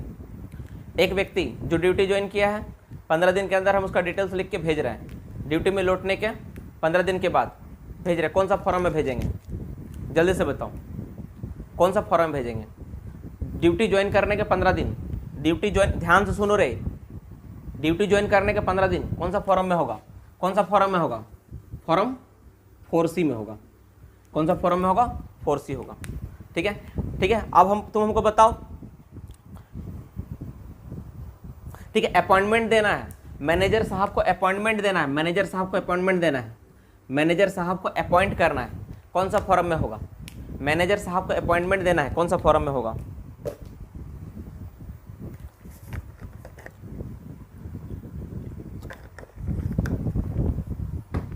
वेरी गुड, 2D में होगा। तो अब बता बाबू ईमानदारी से कि अभी जो तुम लोग का 10-15 मिनट का क्लास हुआ, 15 मिनट अभी लगा, सारा फॉर्म याद हुआ कि नहीं? कि हाँ सर याद नहीं हुआ, कोई बता दे कि हाँ सर याद नहीं हुआ। एक लड़का बोल दो कि सर हम पूरा क्लास सुने लेकिन हमको याद नहीं आया। ठीक है, उसको सब जाके मिल के मारेंगे, ठीक रहे। कुछ लोग अभी भी मतलब मैसेज, हाँ रिप्लाई देर से सेंड हो रहा है, मैं समझ रहा हूँ, ठीक है ना? तो ये है, देखो थोड़ा सा इस वीडियो को ना फिर से तुम कल देखना, जब डाउनलोड हो जाएगा तो देखना, तुमको आसानी से याद हो जाएगा बाबू, एकदम आसानी से याद हो जाएगा, कुछ हार्ड है ही नहीं। एक्चुअली ना सबसे बड़ा दिक्कत है ना, हम लोग को पता ही नहीं होता कि वो पढ़ना कैसे है। Actually we don't know how to read, how to study. Study का प्रोसेस ही हम लोग जानते नहीं, पढ़ने का सही टेक्निक क्या है। हम लोग को लगता है ना सब चीज़ पहाड़ है, पहाड़ नहीं, सब चीज़ क्या है? सब चीज़ रास्ता ही है, पर हम लोग को दिखा देते टीचर। क्या टीचर बोलते हैं ना, बहुत टफ है। ये जो CMR स्कूल जाओगे ना, सब टीचर बोलेगा CMR बड़ा टफ है। तुमको मैं चैलेंज करके बोला ना, 10 डेज 10 दिन लगता है हम लोगों को पूरा का पूरा रूल, माइंस रूल 9055 याद करके खत्म करने में। लिखने का मैं बात नहीं कर रहा हूँ, नोट्स का बात नहीं कर रहा हूँ, 10 दिन में मैं याद करवा खत्म कर देता हूँ सभी बच्चों से। अभी जैसे 10 मिनट में मैंने सारा फॉर्म याद करवा दिया ना, 10 दिन में पूरा रूल खत्म हो जाता है। Is it possible? आसान है, एकदम आसान है, बस टेक्निक पता होना चाहिए कैसे याद करते हैं। पूरा सिलेबस माइनिंग का हम लोग 6 से 8 महीने में खत्म कर देते हैं, जहाँ पे बाकी टीचर्स को कितना टाइम लगता है? 6 महीना तो 4 महीना सिर्फ CMR ही पढ़ाते हैं वो, हम लोग 6 से 8 महीने में पूरा कोर्स खत्म कर देते हैं, वो भी अच्छा से रिजल्ट होता है इसमें, है ना? चलो नेक्स्ट क्वेश्चन पे बात करते हैं। होल रोड से रिलेटेड सवाल आया था, होल रोड, सॉरी माफ करना, बेंच, OB बेंच से रिलेटेड। जो OB बेंच होता है, जिसको स्पॉइल बैंक डम बोलते हैं, उसका बेंच का मैक्सिमम हाइट कितना आता है? डिस्कशन पे आता हूँ। चलो, spoil bank bench maximum height कितना होगा? Spoil bank bench maximum height कितना होता है? Spoil bank single bench maximum height, जल्दी से रिप्लाई करके बताओ। वेस्ट टॉपिंग सर्कुलर फेलियर के मेथड को एक्सप्लेन कर दिए सर। राजेश क्लास तुम तो करता है सब चीज, क्लास में मैं समझाया हूँ, waste tipping failure, circular failure, सब तो क्लास का पार्ट है ना, उसमें करवाएंगे ना। अभी तुम कहे यहाँ पे बिना मतलब का, क्योंकि अभी क्लास कुछ और चल रहा है राजेश, तुम सोचो। अभी मैं स्लोप फेलियर थोड़ी ना मैं पढ़ा पाऊंगा। अभी बच्चे लोग सब स्लोप के बारे में नहीं जानता, अच्छा से बेंच के बारे में नहीं जानता, कैसे मैं स्लोप फेलियर पढ़ाऊं बताओ? यहाँ पे होगा थोड़ा टाइम बाद, क्लास में करोगे ना, वहाँ पे डिटेल्स में समझाऊंगा। चलो, तुम क्लास का स्टूडेंट इसलिए तुम पूछ रहे हो, हमको पता है ना। चलो क्या होगा इसका, 30 मीटर होता है। मैक्सिमम टेलीस्कोपिक अरेंजमेंट करते हैं, बेंच को टेलीस्कोपिक अरेंजमेंट करेंगे, एक साथ केटो बेंच बना के रख सकते हैं। मैक्सिमम केटो बेंच होगा, टेलीस्कोपिक अरेंजमेंट करेंगे तो मैक्सिमम बेंच केटो रहेगा। जल्दी से कितना होगा, जल्दी से रिप्लाई दो। टेलीस्कोपिक अरेंजमेंट मैक्सिमम एक साथ केटो बेंच, जल्दी दे रहे, जल्दी। अरे क्या कर रहा, ठीक है कितना मिनट 3 बेंच रखें, डिस्टर्ब ना करो सर को। बीच में ना क्लास वाला टॉपिक लेके आता ना, देखो मैं जिस मेरा एक अलग ही आदत है यार। चलो चलो कितना हो गया, मैक्सिमम 3 बेंच रख सकते हैं। हाइट कितना होगा, 30 मीटर मैक्सिमम हाइट होगा, 30 मीटर करके ये। डियर स्टूडेंट्स अब सबसे इंपॉर्टेंट सवाल, मैक्सिमम ओबी बेंच का स्लोप एंगल मैक्सिमम कितना डिग्री होगा, ओबी बेंच का स्लोप एंगल मैक्सिमम कितना डिग्री होगा, जल्दी से।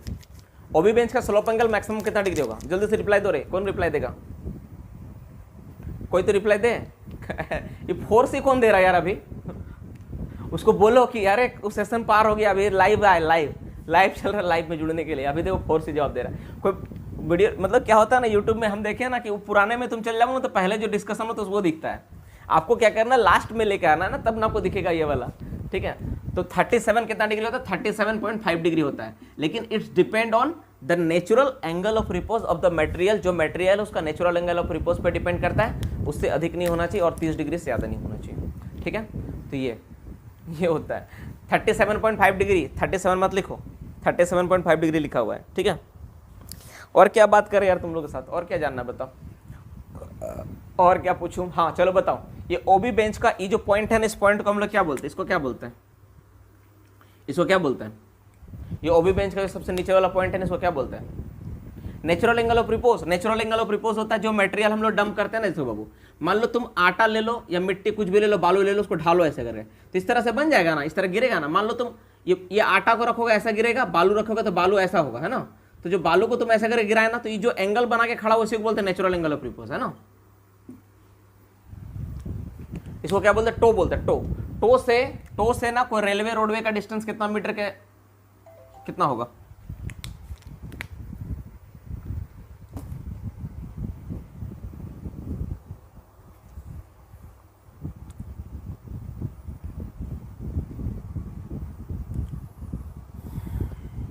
कितना होगा। अरे 45 मीटर कौन मार रहा है, 100 मीटर होता है, 100 मीटर। 45 मीटर मारने वाला बालक सुधर जा, एग्जाम देने जा रहा कोल इंडिया का, मजाक नहीं है, ठीक है। 40-50 मीटर वाला मारने वाला बच्चा सुधर जाओ। डियर स्टूडेंट्स एक इंपॉर्टेंट टॉपिक पे मैं डिस्कशन करना चाहता हूँ।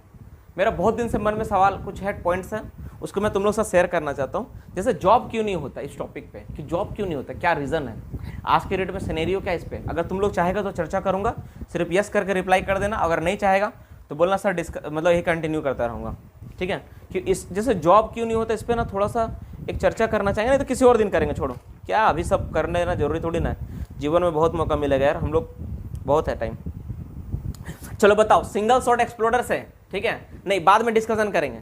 चलो सिंगल शॉट एक्सप्लोडर से, single shot exploder open cast में मैक्सिमम ब्लास्टिंग कितना कर सकते हैं, सिंगल शॉट एक्सप्लोडर से मैक्सिमम ब्लास्टिंग कितना हो सकता है ओपन कास्ट माइंस में।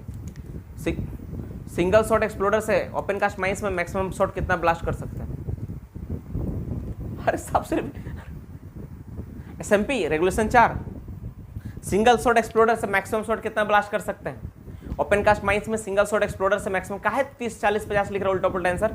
एक बार मैं अच्छा से मारो सोच के, ओपन कास्ट माइंस से सिंगल शॉट एक्सप्लोडर का मैं बात कर रहा हूं ना यहाँ पे। हाँ open cast mines single shot exploder कितना होगा, 60 होगा, 60 है ना।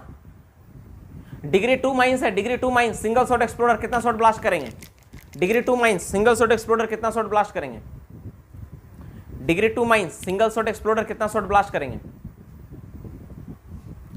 डिग्री 2 खदान में सिंगल शॉट एक्सप्लोडर से कितना शॉट ब्लास्ट किया जाएगा मैक्सिमम, जल्दी से रिप्लाई दो। डिग्री 2 की खानों में सिंगल शॉट एक्सप्लोडर से मैक्सिमम कितना शॉट ब्लास्ट करते हैं, ठीक है, कितना होता है। तो मैं इसको सिंपल, तुम लोग को एक सिंपल तरीका टेक्निक बताता हूं। पढ़ाई करने का तरीका, याद करने का तरीका ऐसा होता है डियर स्टूडेंट्स, और क्लासेस में ना पढ़ाई इसी तरह होता है ताकि बच्चे आसानी से याद कर लेते। देखो हम लोग कैसे तैयारी करवाते हैं ना, हम लोग तैयारी ऐसे करवाते हैं, हम लोग तैयारी ऐसे करवाते हैं, ठीक है। हम लोग का तैयारी ऐसा होता है, देखो ध्यान से देखना, समझ में आ जाएगा। कंडीशन, ठीक है, सिंगल शॉट, मल्टी शॉट, बस। देखो अब हम लोग कंडीशंस लिखेंगे, सिंगल शॉट और मल्टी शॉट लिखे, एक बार में याद हो जाएगा। ऐसे याद करने का, पढ़ने का तरीका होता है हम लोग का, मतलब क्लासेस में ऐसे तैयारी करवाते हैं, बच्चा का टाइम बचता है क्वेश्चन आंसर लिखने से। तो डिग्री अगर 1 है, डिग्री 1 है, सिंगल शॉट कितना होगा, सिंगल शॉट कितना होगा, नहीं पहले हम लिखते हैं डिग्री 2 एंड 3 कितना होगा, सिंगल शॉट 40, मल्टी शॉट में 80। डिग्री अगर 1 है, डिग्री 1 है, क्या है डिग्री मेरा 1, तो सिंगल शॉट कितना होगा 50, मल्टी शॉट कितना होगा 100। अगर ओसीपी है, सिंगल शॉट कितना होगा 60, इसमें कितना 120। देखो एक बार में याद होगा, बस चार्ट बनाने का इस तरह टेक्निक से पढ़ाई करो, एक बार में याद होगा। ठीक है, जो मैं ट्रिक समझा दे रहा हूँ, ट्रिक से पढ़ाई करो, एक बार में याद होगा। क्लासेस में ना ऐसा बहुत सारा ट्रिक्स होता है, बहुत सारा टिप्स है, जिससे हम लोग ना क्लासेस का जो टाइमिंग और ड्यूरेशन होता है ना बहुत कम कर देता है। एक्चुअली सच में पढ़ोगे ना, कोई भी टीचर के पास जेन्युइन तरीके से ना, इट विल टेक 9 से 12 महीना मिनिमम लगा देगा, टाइम लग जाएगा। लेकिन हम लोग का टेक्निक ऐसे इस्तेमाल करते हैं ना कि आसानी से याद हो जाएगा। तो क्या होगा देख लो यहाँ पे, डिग्री 2 3 में 40 80, 1 में 50 100, ठीक है, और इसमें कितना हो जाएगा आपका ये, ठीक है ना, इस तरह से। तो इस तरह से आपको क्या होगा, आप कभी भी पढ़ोगे तब आपको याद भी रहेगा और कॉम्पैरेटिवली डाटा को याद भी रख पाओगे, है ना, दिमाग कभी कंफ्यूज नहीं होगा। पाइल नहीं होता बाबू, मक पाइल होता है, MUCKPILE, मक पाइल। मक पाइल बोलते हैं जो ओबी ब्लास्टिंग करते हैं ना, तो ओबी ब्लास्टिंग करने के बाद जो बनता है उसको मक पाइल बोलते हैं। MUCKPILE, जहां ओबी ब्लास्टिंग करने के बाद जो फॉर्म होता है ना, उसको मक पाइल बोलते हैं। चलो नेक्स्ट क्वेश्चन पे बात करते हैं, ठीक है, टाइम वेस्ट नहीं, क्वेश्चन पे बात करेंगे हम लोग। सिर्फ क्लास पे आया हो, क्वेश्चन पे बात करें, क्योंकि तुम भी टाइम निकाल के आए, मैं भी टाइम निकाल के आया हूं, ठीक है। चैनल को सब्सक्राइब और लाइक करने नहीं बोलूंगा बाबू, याद रखना। हम उस दिन ही बोले थे कि 1K सब्सक्राइबर पहुंचा दो, उसके बाद हम कभी नहीं बोलेंगे, कभी नहीं बोलूंगा। तुमको करना है करो, तुम लाइक करो, तुम्हारा फायदा होगा, तुम सब्सक्राइब करो, तुम्हारा फायदा होगा, तुम नहीं करोगे तुम्हारा नुकसान होगा। मेरा काम था लाइव आना, मोबाइल से लाइव आना, जो कि 1K से मेरा हो गया, 1K हुआ, मेरा लाइव आना हम स्टार्ट कर दिए। बाद बाकी तुम्हारा मर्जी है, तुम करेगा तुम्हारा, नहीं करेगा तुम सोचो। हम कभी नहीं बोलेंगे अब लाइक और शेयर करने के लिए, तुमको समझो तुमको क्या करना है। बाबू देखो नेक्स्ट पॉइंट पे हम लोग बात करते हैं, ठीक है। जो मल्टी शॉट एक्सप्लोडर होता है, ठीक है, मल्टी शॉट एक्सप्लोडर में, ठीक है, input voltage, input input input input input voltage कितना होता है। सर जी थोड़ा हार्ड क्वेश्चन पूछूं, चलो बताओ। और किसको हार्ड क्वेश्चन पूछना है, एक दो बच्चा और तो रिप्लाई देने दो कि हाँ सर हार्ड क्वेश्चन पूछिए, फिर बता दो हार्ड क्वेश्चन क्या होता है। इनपुट वोल्टेज कितना होता है।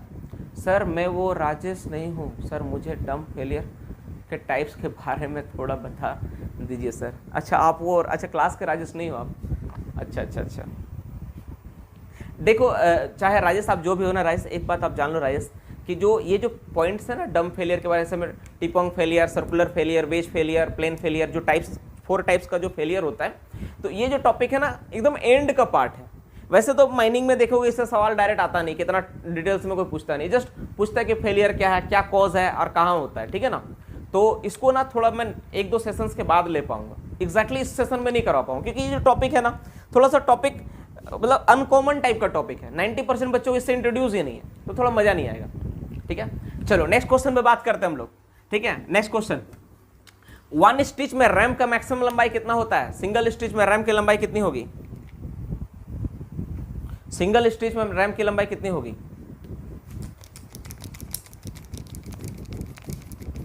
सिंगल स्टिच में रैम की लंबाई कितनी होगी, सिंगल स्टिच में रैम की मैक्सिमम लंबाई कितनी होती है। चलो बताओ, एक्सप्लोडर के अंदर कितना माइक्रोफैराड का कैपेसिटर लगा होता है। थोड़ा हार्ड क्वेश्चन पूछता हूं, रुको। एक्सप्लोडर के अंदर कितना माइक्रोफैराड का कैपेसिटर लगा होता है।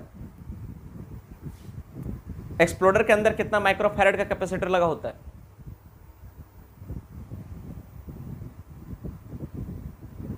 बहुत ज्यादा हार्ड हो गया, मारेंगे ना यहाँ पे, अभी बोल रहा था हार्ड पूछिए, इसलिए जो पूछ रहा हूं पूछने दो, ठीक है। देखो एक्सप्लोडर के अंदर ना 150 माइक्रोफैराड का कैपेसिटर लगा होता है, 150 माइक्रोफैराड, ठीक है, याद रखना। चलो नेक्स्ट क्वेश्चन पे बात करते हैं, ठीक है। बताओ बाबू, जो ओपन कास्ट माइंस में ना ब्लास्टिंग जोन से कितना डिस्टेंस पे, ठीक है, रेस्ट शेल्टर को रखना होता है। ब्लास्टिंग जोन से रेस्ट शेल्टर का दूरी कितना होगा। ब्लास्टिंग जोन से रेस्ट शेल्टर का दूरी कितना होगा, जल्दी से रिप्लाई देके बताओ। एक चीज तुम लोग नोटिस कर रहे हो ना, हम टाइम वेस्ट नहीं करते हैं। बाकी से एक चीज होता है ना, मैं देखा हूं टीचर को, ये सवाल बहुत इंपॉर्टेंट है, ऐसे करके आएगा, एकदम आएगा ही, पढ़ लो लिख लो, तुम एकदम नोट कर, इतना मतलब पढ़ाने से पहले इतना ज्यादा बग देते हैं ना, उसी में 2 मिनट 3 मिनट टाइम बर्बाद कर देते हैं। यार बच्चे लोग पढ़ने के लिए उसको टाइम से पढ़ाओ आप, है कि नहीं, ये इंपॉर्टेंट है। मतलब मैं अक्सर देखा हूं, माइनिंग वालों के लिए नहीं, अलग से भी मैं देखता हूं, यूट्यूब में जो वीडियोस वगैरह बनाते हैं ना, उनको 1 ही मिनट बोलना है इस टॉपिक पे, थोड़ा सा ही, पर वो इतना लंबा चौड़ा उसको बयान करेंगे ना, फिर लास्ट में बोलेंगे इसको, मतलब कोई भी एक चीज रहा उसको लास्ट में बोलेंगे स्टार 1 2 3 और हज दबाइए, आपका काम हो जाएगा। इतना ही बात बोलना उनको, और इतना लंबा चौड़ा बकेंगे ना 5-10 मिनट तक, कुछ कहने की बात नहीं। ये तो बहुत बेहुदा चीज लगता है, वो टाइम वेस्ट नहीं होना चाहिए, है ना। समय बहुत कीमती है यार, कहीं पर भी कुछ करो ना, समय का एक चीज का वैल्यू को समझना।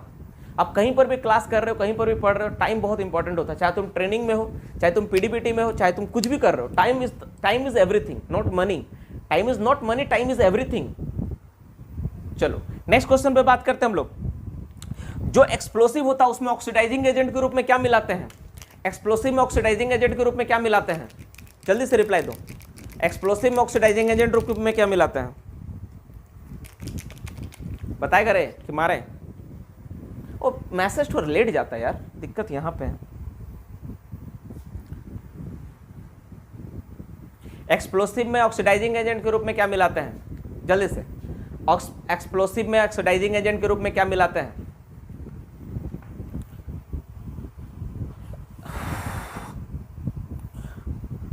सॉलिड ब्लास्टिंग के केस में अमोनियम नाइट्रेट, सॉलिड ब्लास्टिंग के केस में फेस से कितना मीटर तक sodium nitrate, potassium nitrate, ammonium nitrate, nitrate group सब होगा, ठीक है। नेक्स्ट क्वेश्चन पे, सॉलिड ब्लास्टिंग में फेस से कितना मीटर तक वाटर स्प्रेइंग करके रखना होता है? सॉलिड ब्लास्टिंग के केस में फेस से कितना मीटर तक वाटर स्प्रेइंग करके रखते हैं? शांति सैनिटाइजर, सेंसिटाइजर होता है यार, ठीक है। नेक्स्ट बताओ, जल्दी बताओ, कौन बताएगा? फेस से कितना मीटर तक करते हैं? 90 मीटर तक करते हैं। और जैसे मक पाइल होता है ना, एक बार मक पाइल कोई पूछा ना अभी, तो मक पाइल हमारे दिमाग में नॉक कर रहे थे उस चीज को, तो ब्लास्टिंग करने के बाद जो शेप ऑफ मटेरियल होता है उसको ही मक पाइल बोलते हैं, ये भी याद रखना। After blasting the shape of the material is known as muck pile, ये भी होता है। ब्लास्टिंग करने के बाद जो मटेरियल का शेप जो बनता है उसको मक पाइल बोलते हैं, भी याद रखना। हॉट स्टार्टर टेम्परेचर कितना डिग्री होगा? हॉट स्टार्टर टेम्परेचर कितना डिग्री होगा? कोई बच्चा पूछा था, पाइल, PILE, मक पाइल होगा एग्जैक्टली। चलो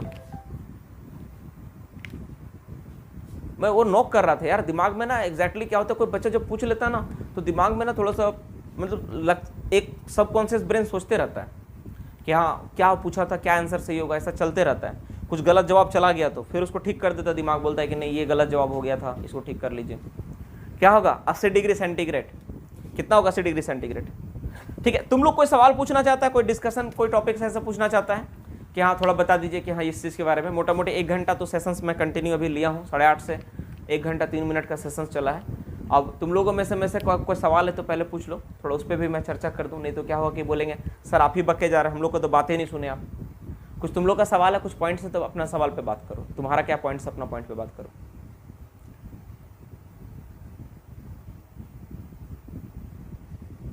अच्छा ठीक है, चलो एक पॉइंट पे मैं डिस्कशन कर देता हूं। मैंने थोड़ा देर पहले कहा था कि एक चीज तुम लोग को सबको समझना चाहिए, जानना चाहिए, है ना।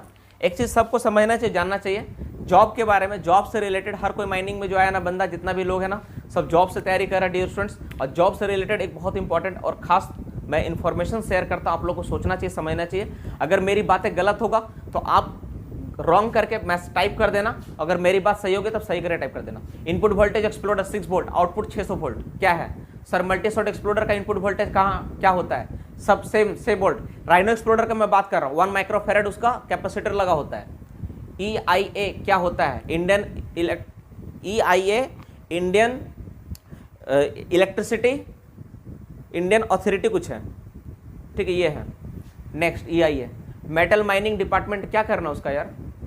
डंपर का स्पीड 40 किलोमीटर और 30 किलोमीटर कहाँ से लिखा है, जहाँ जानना है बाबू। देखो डंपर का स्पीड ना पहले डेटा में 40 किलोमीटर पर आवर था, अभी इसको चेंज करके 30 किलोमीटर पर आवर कर दिया, सर्कुलर में मिल जाएगा, ये सर्कुलर का डेटा है।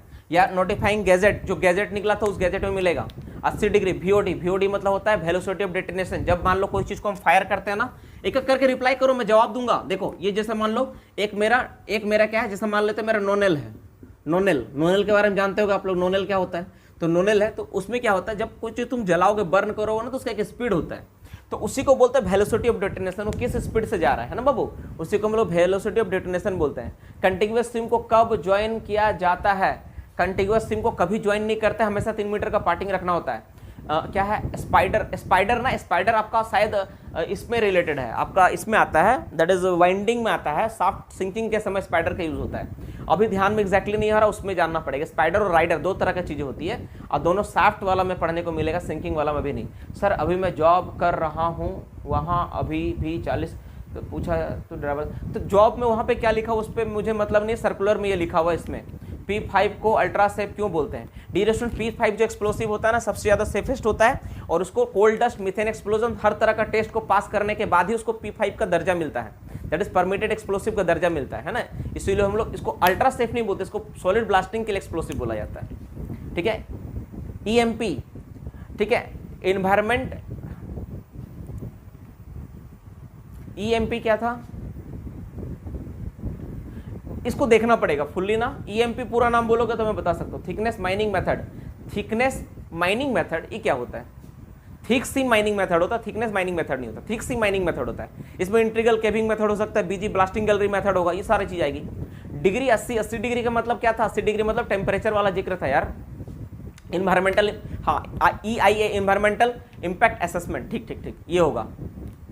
मतलब देखो, जैसे तुम कोई माइन से स्टार्ट करते हो ना, तो EIA, इन्वायरमेंटल इंपैक्ट असेसमेंट करना होता है कि इन्वायरमेंट पे किस किस तरह का इफेक्ट पड़ेगा, क्या पे इम्पैक्ट, जैसे मान लो एयर पोल्यूशन का रेट क्या होगा, है ना। फिर आपका क्या बोलता है, आपका साथ ही साथ आपका इन्वायरमेंट हो गया, फिर आपका वाटर के ऊपर क्या होगा, वनस्पति को कितना नुकसान पहुंचाओगे, तो ये एक असेसमेंट करके सारा डिटेल्स देना पड़ता है।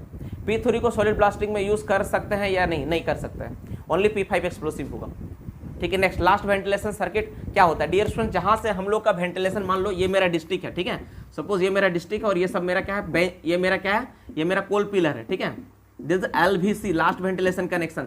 तो जब हम लोग, जैसे मान लो तुम क्या किया इधर से, तुम क्या किया ना, यहाँ पे वेंटिलेशन का स्टॉपिंग्स बना के तुम एयर को इधर से लेके आ रहा है, ठीक है, तुम 2 ठो इनटेक रखा, हवा यहाँ से जा रहा है, देखो यहाँ से हवा जा रहा है, और तुम क्या किया, यहाँ पे इधर से कनेक्शन किया। तो जहां तक तुम कनेक्शन करके लास्ट में हवा को छोड़ रहे हो, जहां तक तुम कोर्सिंग किए हो, उस पार्ट से पहले वाला हवा को बोलेंगे लास्ट, उसी को बोलेंगे LVC, ठीक है ना, उसी को बोलेंगे। 107 रेगुलेशन के बारे में बहुत कम लिखा है CMR में, एग्जाम में, रिक्लेमिनेशन के ऊपर ना। तो अभी जो टॉपिक के ऊपर फोटो खींचा हुआ था ना, आप लोग ध्यान दिए कि नहीं दिए, रिक्लेमिनेशन के ऊपर था। ये 2 फेज में होता है, एक प्राइमरी स्टेज होता है, एक सेकेंडरी स्टेज होता है। प्राइमरी 2 तरह का होता है, एक फिजिकल होता है, बायोलॉजिकल होता है, और सेकेंडरी फिर 3 स्टेज में कंप्लीट होता है, वो अलग से पार्ट है रिक्लेमिनेशन के ऊपर। ठीक है, रिक्लेमिनेशन के ऊपर वो कम दिया है, तो उसके बारे में मेरा तो खैर मैं कुछ नहीं कर सकता हूँ, मेरे पास होता तो मैं भले एक्सप्लेन कर दूंगा क्या क्या है। ठीक है, इसको एक्सप्लेन किया जा सकता है। प्राइमरी रिक्लेमिनेशन होता है, सेकेंडरी रिक्लेमिनेशन है, मैंने बोला बायोलॉजी इसका ऊपर पार्ट है। सर उसके ऊपर डिटेल्स में बताना पड़ेगा यार। सर क्या लिखा है, ब्रीदिंग अपरेटस के बारे में थोड़ा अच्छे से बताइए सर। ना सर रुको, ब्रीदिंग अपरेटस सुन लो। देखो ब्रीदिंग अपरेटर ना 2 तरह का होता है, एक होता है SCBA, self content breathing operator, एक होता है तुम्हारा self content breathing, sorry SCSR, self content self rescuer होता है, और SCBA होता है, सेल्फ कंटेंट ब्रीदिंग ऑपरेटर होता है। तो सेल्फ कंटेंट सेल्फ रेस्क्यूअर क्या होता है, जितने भी माइंस के वर्कर होते हैं ना, अंडरग्राउंड ओपन कास्ट, वो सब अपने साथ लगा के पहन के, अंडरग्राउंड वाले माफ करना, ओपन कास्ट वाले नहीं, सारे अंडरग्राउंड के डिग्री 1 डिग्री 2 डिग्री 3 सारे वर्कर पहन के जाएंगे, उसको लगा के जाएंगे, that is called self content self rescuer. और सेल्फ कंटेंट ब्रीदिंग ऑपरेटर्स क्या होता है, केवल रेस्क्यू ट्रेन पर्सन यूज करता है, वो पहन के बैग जैसा जाता है, इसमें तुम्हारा BG-174, BG-4 बायोपैक, ये 3 तरह का मॉडल मिलता है। ये एक यूट्यूब, मेरे पास एक वीडियो होगा, मैं इसको यूट्यूब में अपलोड कर दूंगा, आप देख लेना, वहां समझ में आ जाएगा कि क्या क्या चीजें है वो। उसमें बहुत सारा फीचर्स होता है, जैसे तुम्हारा मिनिमम 2 आवर ड्यूरेशन होता है, और जो SCSR self content self rescuer इस्तेमाल करते हैं ना, उसका जो ड्यूरेशन होता है 30 मिनट 45 मिनट 2 आवर तक मिलता है। वो डिपेंड्स करता है आप किस माइंस में इस्तेमाल कर रहे हो। और क्या सवाल पूछ रहा है यार, रुको, अरे इतना साफ मैसेज कर रहे नहीं बता पाऊंगा, धीरे रुको, एक एक करके मैसेज करो। सर शेल्टर के बारे में बताइए, ओपन कास्ट, और मैसेज करके हम पढ़ ही नहीं पा रहा हूं, कैसे बताऊं। टू राइट एंगल मींस क्या होता है, देखो टू राइट एंगल का मतलब क्या था ये समझा दे रहा हूं। देखो मान लो तुमको यहां पर ब्लास्टिंग करना था, ठीक है, तो यहां से जब तुम ब्लास्टिंग करेगा ना बाबू, तो यहां पे जैसे मान लो ये पिलर है, ये कोल पिलर है, तो इस ब्लास्टिंग जोन से तो तुम यहां से सीधा निकला तो पहला राइट एंगल ऐसे लिया, दूसरा राइट एंगल ऐसे, और फिर यहां लाके तुमको ब्लास्टिंग करना होगा, यहां से करना होगा।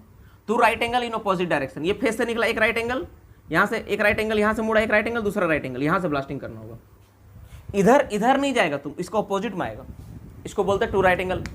MBA मैन क्या कैसे कैसे जवाब देंगे, एक साथ पूछोगे तो नहीं जवाब दे पाऊंगा यार, एक एक करके पूछो।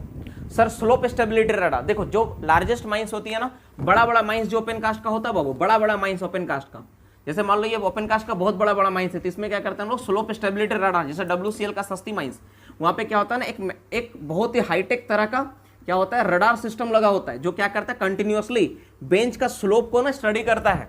अगर उसमें किसी तरह का चेंजेस होता है तो वार्निंग देता है कि हाँ ये चेंजेस हो रहा है। नहीं जवाब दे पाऊंगा ऐसे पूछोगे तो। पर सीओ का माइक का क्या लिखो, ओपन सीओ का परमिशनल लिमिट पूछा था ना, क्या पूछा था, 50 ppm होता है यार, नहीं पढ़ पाया। अपना मोबाइल में क्वेश्चन रोक के देख लीजिए, कोई सही सवाल दिया यार, मेरा मोबाइल तो कहाँ गया।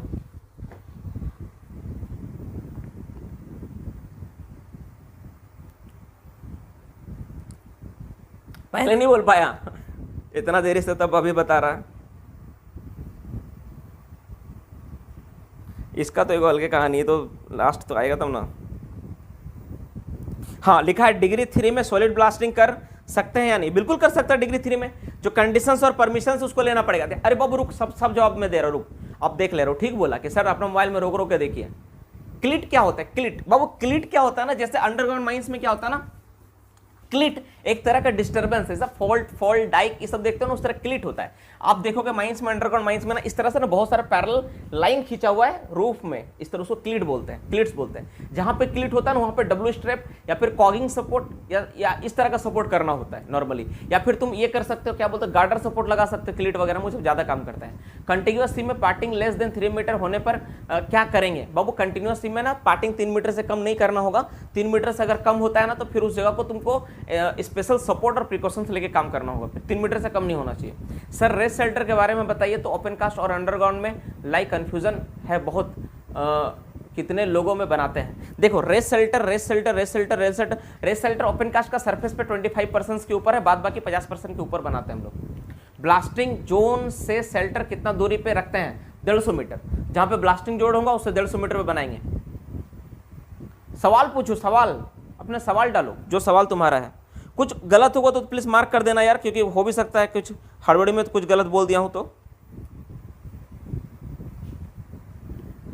जल्दी से और क्या सवाल है, सवाल पूछो। चलो एक टॉपिक पे मैं डिस्कशन करना चाहता हूं थोड़ा सा, अगर आप लोग परमिशन दोगे तो मैं एक बात बताना चाहता हूं एग्जामिनेशन से रिलेटेड। जो भी बच्चा तैयारी कर रहा हो, तैयार के रिलेटेड आपको जानना चाहिए कि रियलिटी क्या है जीवन में। अगर जानना चाहते हो तो गोफेज सपोर्ट के बारे में बताइए सर। गोफेज सपोर्ट क्या होता है, जब हम लोग डिप्लेयरिंग विद केविंग या स्टोइंग करते हैं ना, तो हम लोग गोफेज सपोर्ट करते हैं। जो मेरा नहीं केविंग में ना, केविंग में हम लोग क्या करते हैं, जब भी केविंग में काम होता है, सपोज मान लो ये मेरा वर्किंग चल रहा है और ये केविंग में काम कर रहे हैं ना, कहाँ गया प्लान कहाँ है, देखो वो देखो डायग्राम में थोड़ा समझा देता हूँ। रैंप सर, रैंप होता है 2 बेंच को कनेक्ट करने वाला रास्ता को रैंप बोलते हैं। देखो वो देखो, जैसे मान लो ये मेरा क्या है ना, एक केविंग मेथड में काम कर रहा है, ठीक है। यहाँ पे केविंग मेथड का डायग्राम बना हुआ, ध्यान से देख लो। अरे किसी और माइंस का नहीं, मेरा अपना माइंस का है और मेरा प्लान है, कोई कुछ नहीं बोल सकते इसको लेकर, ठीक है। किसी में हिम्मत नहीं जो इसके बारे में कोई कुछ बोल दे। देखो ध्यान देखो, ये मेरा केविंग मेथड में काम कर रहा है, ठीक है, ध्यान से देखना, बहुत कुछ समझ में आ जाएगा। देखो तो तुम बोला गोफेज सपोर्ट क्या होता है, जैसे मान लो कि ये मेरा पिलर्स है ना, तो हम लोग जब यहाँ पे एक्सट्रक्शन करते हैं ना, तो एक पिलर का सीरीज चलता है। जैसे देखो यहाँ पे 1A 2A 2B 3A 3B 3C 4A 4B 4C 5A 5B 5C 6A 6B 6C 6D, इस तरह से बना हुआ है। तो एक डायगोनल लाइन मेंटेन करते हैं। तो जो गोफेज सपोर्ट होता है ना, इस डायगोनल लाइन के जस्ट एक साथ सीधा रेखा में होता है, इसी को हम लोग गोफेज सपोर्ट बोलते हैं। यहाँ पे नॉर्मली हम लोग क्या करते हैं, यहाँ पे नॉर्मली हम लोग कॉक सपोर्ट लगाते हैं, कॉक सपोर्ट, स्क्वायर चौक सपोर्ट, वुडन प्रॉप सपोर्ट, ये सब लगाते हैं। नहीं दिख रहा है, नहीं दिख रहा यार, क्या करें, नहीं दिख रहा तो ले देख,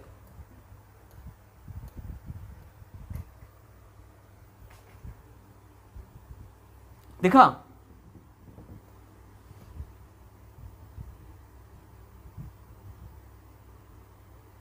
बाबू देखो, वीडियो बना के ना अपलोड करना, जैसे तुम बोल रहे ना कि सर सारा फॉर्म के बारे में वीडियो बना डाल दीजिए, तो वीडियो बना के अपलोड करना ना मेरे लिए बड़ा ही ना टफ सिचुएशन हो जाता है, ठीक है?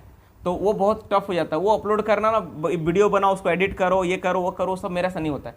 उससे बढ़िया कि लाइव में आ जाऊंगा, आपको जो सवाल पूछना होगा लाइव आके पूछ लेना, आप ज्वाइन करना टाइमली, ठीक है? सारा कुछ आपको वहां जवाब मिल जाएगा, ठीक है? देखो यहाँ पे देखो, अब ये जो तुम देख रहे हो ना, एक डायगोनल लाइन यहाँ पे दिख रहा है, तो ये जो लाइन तुमको दिख रहा है, मान लो ये जैसा सीरीज देखो, जैसे यहाँ 7 का सीरीज है, 7 है, देखो ये 7 है, 7B, 7C, 7D, 7E, तो ये एक लाइन हो गया, दिस इज गोफेज लाइन, ठीक है?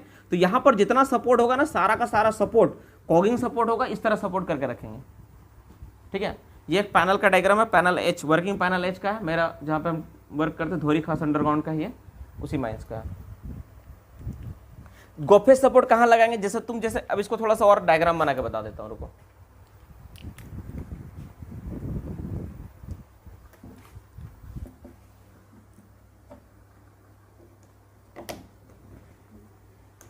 देखो रे, जैसे मान लो कि ये तुम्हारा पैनल था, ठीक है? ये पैनल है, इसमें बहुत सारा पिलर बना हुआ, इस तरह से, इस तरह बहुत सारा पिलर बना हुआ है। तो जहां पे तुम मान लो जो पिलर को तुम काम कर लिया, जो पिलर तुम्हारा खत्म हो गया, उसी पिलर का एंट्री के में लगाएगा। देखो जैसे मान लो ये इतना पैनल था, यहाँ पे तुम ये पिलर खा गया, ठीक है?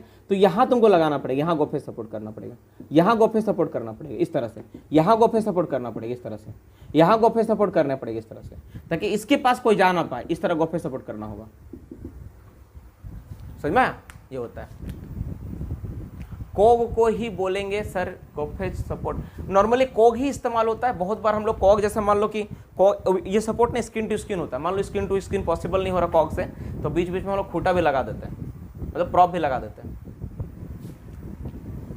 स्किन टू स्किन कोग को लगाते हैं, वही गोफेज, हाँ वही तो बोल रहे हैं, वही कहलाता है। और क्या सवाल पूछना, पूछो। हमको लग रहा है एक टॉपिक पे मैं डिस्कशन बार बार मेरा मन कर रहा है करने के लिए, ठीक है? आज ही दिमाग में आया था, उस बारे में थोड़ा जानना चाहिए आप लोगों को। अगर आप लोग यस करोगे तो मैं डिस्कशन करूंगा, नहीं तो नहीं करूंगा। जॉब से रिलेटेड है ना, जॉब से रिलेटेड इन्फॉर्मेशन है। ओपन कास्ट माइंस में हाईवल जैसे बोलते हैं उसी बेंच स्लोप बोल सकते नहीं, हाईवल बोलते हैं। हाईवल ओपन कास्ट माइंस में ये हाईवल होता है और ये बेंच स्लोप एंगल होता है। एंगल है बेंच स्लोप एंगल, ये हाईवल फेस है ना, इसका ड्रेसिंग करना होता है 5 मीटर से, ठीक है? सुनो, अब ध्यान से सुनना, ठीक है? इतना सारा डिस्कशन क्या किया, लेकिन ये जो मूल सार है ना, जब तुम सुन लोगे ना तो तुमको समझ में आ जाए कि मैं क्या बोलना चाह रहा हूँ। डियर स्टूडेंट, देखो हर चीज़ का एक टाइम और सिनेरियो होता है। अगर आपको कोई चीज़ को कंप्लीट करना है, कोई जॉब आपको कहीं पे लेना है, तो आपको एक बात जान लेना पड़ेगा बाबू। अब कोई भी चीज़ का डिस्कशन नहीं करो, प्लीज़ सवाल मत पूछो, अब ध्यान से सुनो मेरी बात। इतना देरी तक किया, सब चीज़ जो करना था, जो पढ़ना था पढ़ा। अब ये 10 मिनट ना तुम्हारा जीवन को बदल देगा, अगर समझ पाए तो।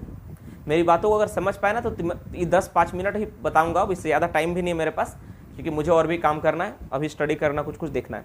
सिर्फ ध्यान सुनो।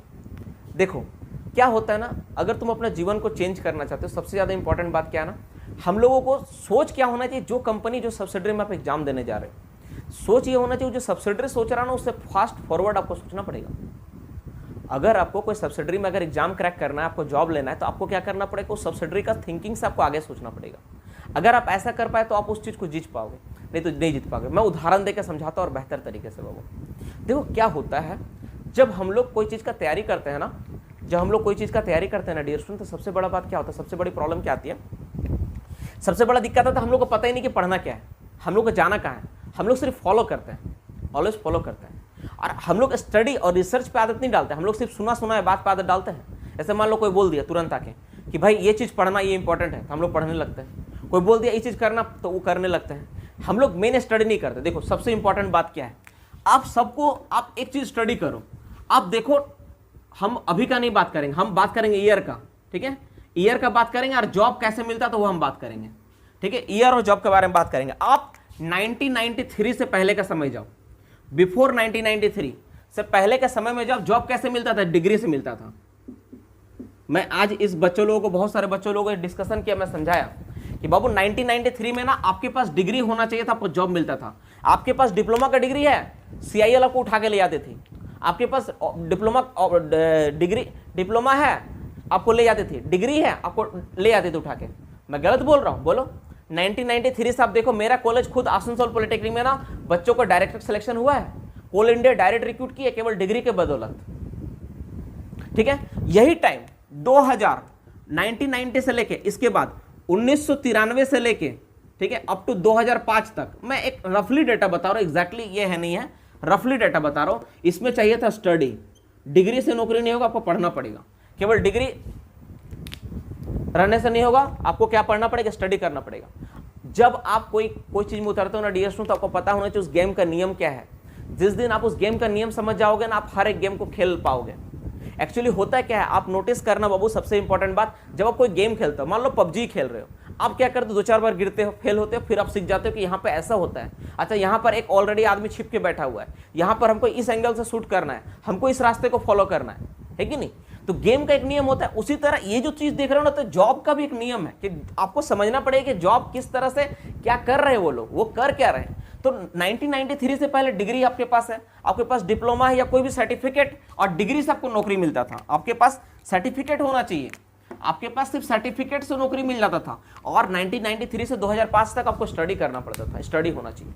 सेम सिनेरियो डियर स्टूडेंट 2005 से लेके 2005 से लेके, मैं नोटिस किया एकदम अच्छे से देखा हूं, ध्यान से सुन लो, 2005 से लेके 2015 तक आपको प्रिपरेशन से नौकरी मिलता था। प्रिपरेशन से नौकरी मिलता था। प्रिपरेशन मतलब तुम पढ़ने में अच्छा है, तुम तैयारी अच्छा कर रहा है, तुम पढ़ के गया अच्छे से, स्ट्रॉन्ग प्रिपरेशन है, नौकरी हो जाएगा। इस समय स्टडी और प्रिपरेशन में क्या अंतर है? स्टडी का मतलब क्या था, तुम कुछ भी पढ़ के जाओ, तुम पढ़ा हुआ रहना चाहिए, तुमको पता होना चाहिए माइनिंग क्या है, तुमको पता होना चाहिए कि माइनिंग सरदार का ड्यूटी क्या है, तुमको पता होना चाहिए फ्लेम सेफ्टी कौन लेके जा रहा है। सवाल ऐसे आते थे।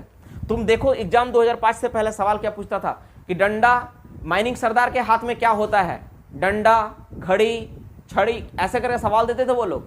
फ्लेम सेफ्टी लैम्प कौन लेके जाता है खदान में, मैनेजर, वर्कर, माइनिंग सरदार, ऐसे क्वेश्चन आते थे। आप क्वेश्चन देखते जाना, वर्कर क्या पहन कर जाएगा, जूता, टोपी, दोनों, इनमें से कुछ नहीं, ऐसे क्वेश्चन पूछते थे। आप ये देखो ना, ऐसे आता था 1993 से 2005 के पहले सवाल। और एग्जाम में बच्चा लोग कैसे, उन लोगों को बोलता था सीट निकला कितना, सीट निकला था 800 सीट निकला है, और एग्जाम भरने वाला फॉर्म भरा है 600 आदमी है, ये नहीं आदमी फॉर्म फिलअप करने वाला, ऐसा कंडीशन था।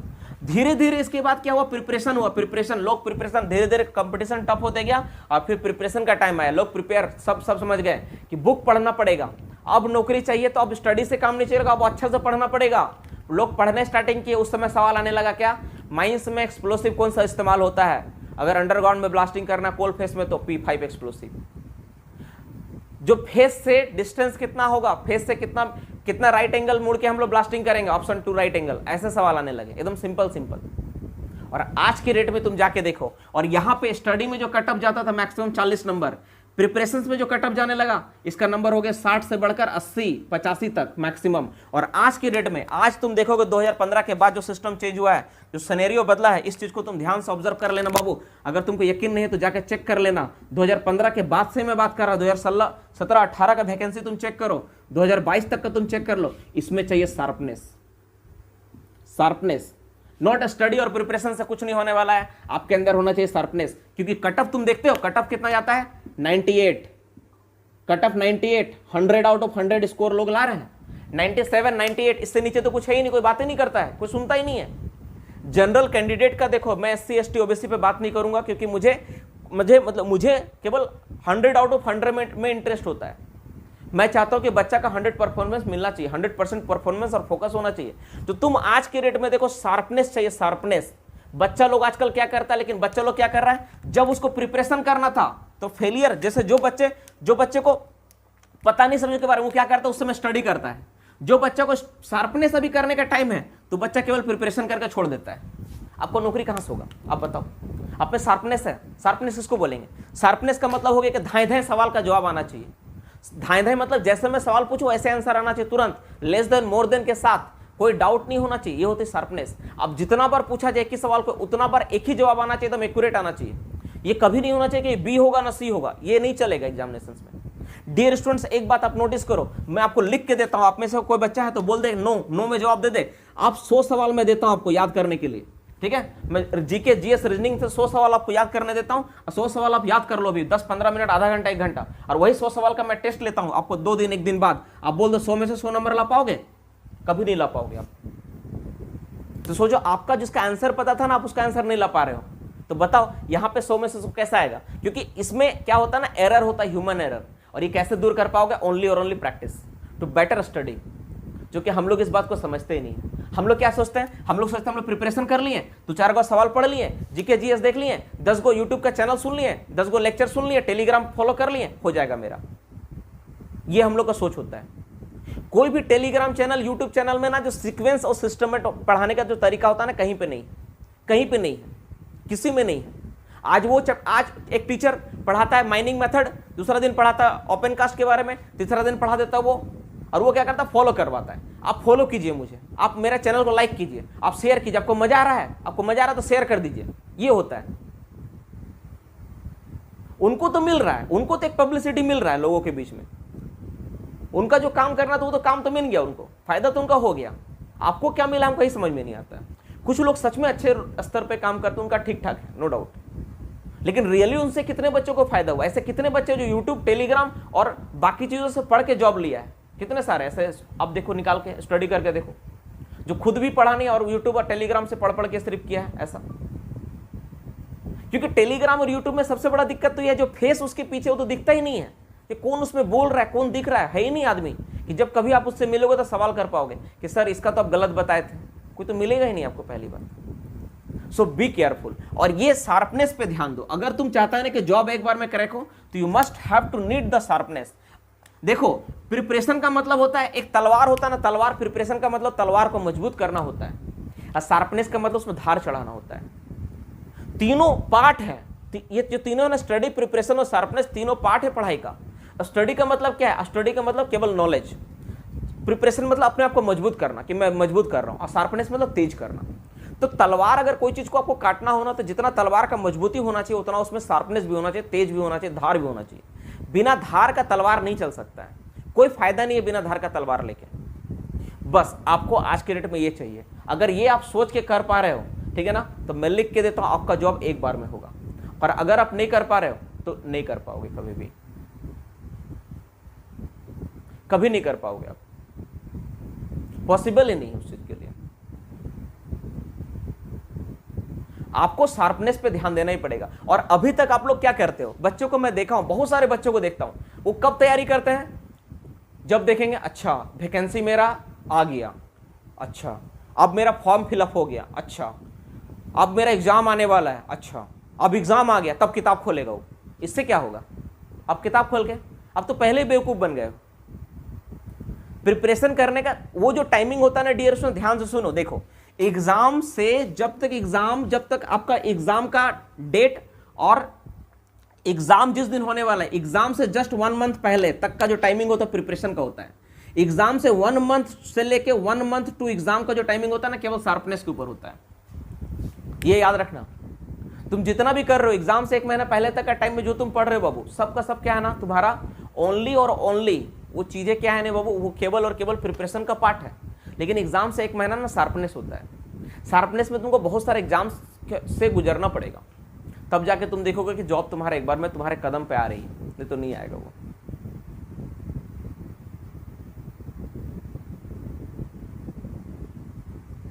ठीक है, समझ में आया मैं क्या पूछ रहा हूं, मैं क्या समझा रहा हूं, है ना? तो ये स्टडी को तुम देखो, और इसमें से अगर कोई भी बात भूल है, तुमको लग रहा है कि नहीं सर आप तो भूल बोल रहे हैं, ऐसा तो है ही नहीं सर, मेरा एक दोस्त था सर, वो 2022 में सर नौकरी ले लिया, उसका नंबर था 60-70 था, तुम बता देना कि हाँ सर मैं ऐसा बात कर रहा हूँ। तुम चेक करके देख लो जॉब, तुम चेक करके बता दो कि हाँ सर इसमें भूल है कोई भी चीज में। तुम डेटा अब देखो यार, प्लस माइनस थोड़ा बहुत तो रहेगा ही, है कि नहीं? प्लस माइनस थोड़ा बहुत तो होगा ही, लेकिन तुम देखो इस चीज को, तुम फॉलो करो, ये सही है कि गलत है। और आने वाला टाइम ना ये यही चलेगा, आने वाला टाइम सिनेरियो उसी का है। आप लोग में गलती क्या करते हैं? देखो मैं बताता हूँ, एक चीज सिंपल में बताता हूँ। आप लोग में गलती क्या होती है? आप लोग सीबीटी कब तैयार करोगे? जब सब जगह सीबीटी होगा तब।